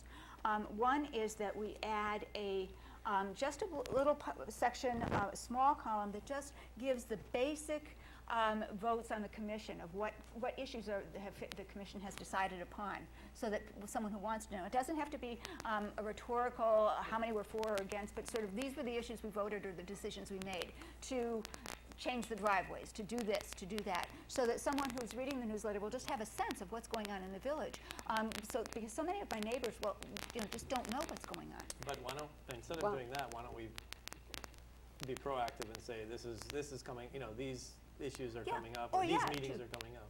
Yeah, either way, both ways, I think I would Well, like. And we could also reduce some of the information that Commissioner Ross was saying about like garbage times and days and things like that. Why don't we consider getting a pamphlet, publishing a little pamphlet, like Miami Shores has one, or used to, with actually lists of vendors and all, with plumbers and electricians, and also with the general information that one might want. And if we distribute it to every household and with every new house person who buys it, they have their little Biscayne Park booklet that will give you that information. I mean, we have a little 2-page thing that people pick up in the village, but we could make it. Okay, well, that's a good idea. Yeah, It's another topic. It's a good idea. It's another topic. So. Okay. I think the consensus is to explore that other method of distribution, right? The mailing? We need to just be more conscious about the type of information that we put in. Yeah. Regarding village services, numbers. And then, you know, start to think about, didn't one of the residents want to have like, I don't know, like some resident column or start to think about that as well. Feature historic property or Yeah. something like that. Okay, anything else on that? All right, moving on to 12D. Oh, can I just say, and sort of ties, it was in my memo, but I didn't mention it, and it ties in with what Barbara was saying, is we're going to have this business expo on May 2nd, and it's a great opportunity for people who have a home business or who are involved in a business to come forward, let us sort of help you promote your business and possibly develop that kind of catalog of home services in the village. Yeah, and it's very useful especially for new people moving in. I used the Miami Shores one that I got about 15 years ago, and I think it would be good if we had one. When is the May expo? 2nd? May 2nd. Okay, but it's not on this here. Okay, I'm sorry. All right, so 12D. 12D has to do with non-emergency and emergency calls to 911, and I'm going to ask the chief to weigh in on this as it happens, and the manager did some research for me. This month, April, is 911 Education Month. Yes, it is. Very timely. Yeah, so I wanted to have the chief give us some information and sort of educate us and our residents about calling non-emergency and emergency calls. Just before we start, due to some scheduling conflict, we were originally going to ask for this item to be moved up, and I wish we had, because when more people are here, I think it's important to have this discussion. We have a quick video to show. It's literally like 31 seconds, and then the chief will give an update. Do you want to move it till the next agenda, early up, so more people can see it? That's a good idea. Is that okay? I mean, I think, I would be fine with that, yeah. okay. I think the benefit is for people, you know, here and at Poor home. Chief stayed all this time. Great job, Rusty. That was impressive. Hey, Chief, remember we were talking about exercise equipment? You just saw a piece of it. So how about if in the next meeting we have it at presentations? Yeah. Okay. All right, next, I got stuff to do. next meeting agenda. Anyone have any items to place? If I can get to it, the things that I didn't do last month and the month Yeah, it's before. okay. You can say no. Nothing? Nothing. No. All right, nothing. Village manager reports. We received our annexation update, I think, at the beginning of the meeting. My only other update is that I'm going to continue to try to work with the North Miami City Manager on finding some kind of solution and compromise that we can present to both of our elected bodies so we can move forward. It's my goal to keep moving this forward. Regarding the log cabin restoration, we're currently out to bid. Bids are due May 1st, and we are scheduled to go to the County Historic Preservation Board on April 15th. We received official notification from the county yesterday. I'll be sharing that with the commission. We are continuing to dry in the annex building this week. We hope to have all the sheeting up by the end of this week, and they'll continue to work. There has been some potential changes to the civil site plan. When they went through permitting at the county, there were changes that were asked to be made by the county. This is going to result in a change order. The calculations that were required and provided to us resulted in a large change. We have kicked that back to the civil engineer and have asked him to be more creative and to find us a more cost-effective change. I don't really have any more information yet because I haven't seen that revised plan. Any change over $10,000 would have to be approved by the commission. So at one of the May meetings, most likely this will be in front of you. Is there any, could you give us a little bit more information about the nature of this change? Yeah, it has to do with the on-site drainage, the civil plan, and the retention areas that are required. Durham is asking us, our original retention areas were just next to the building, two small triangle areas. Durham basically asked for a calculation that would have rendered the entire site that is not building or parking a 5-foot deep retention area. We were not happy with that option, so we asked them to consider shortening it up a little bit. That put the expense even higher. So now we're asking for a third option from the civil engineer that is more cost effective. In order to do this civil work, the original civil work just had the retention areas and did not include structures.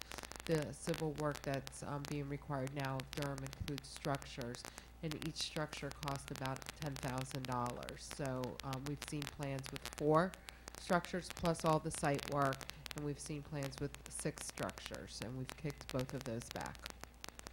Manager, is this because we're putting in impervious material? No, it has to do with the site elevation, the required finished floor elevation of the building, the elevation of the site, and the fact that the road 114th Street running next to the building is much lower than the site. And it's basically about moving water in the opposite direction than it naturally flows. So they're concerned with the water running from the site Yeah, it down has to do with 114th. It has to do with the requirement to maintain all site drainage on site, which was our intention, but the Durham calculations did not feel that our proposed retention areas could achieve that. Because when the building wasn't there, the drainage was okay? When the building got put there?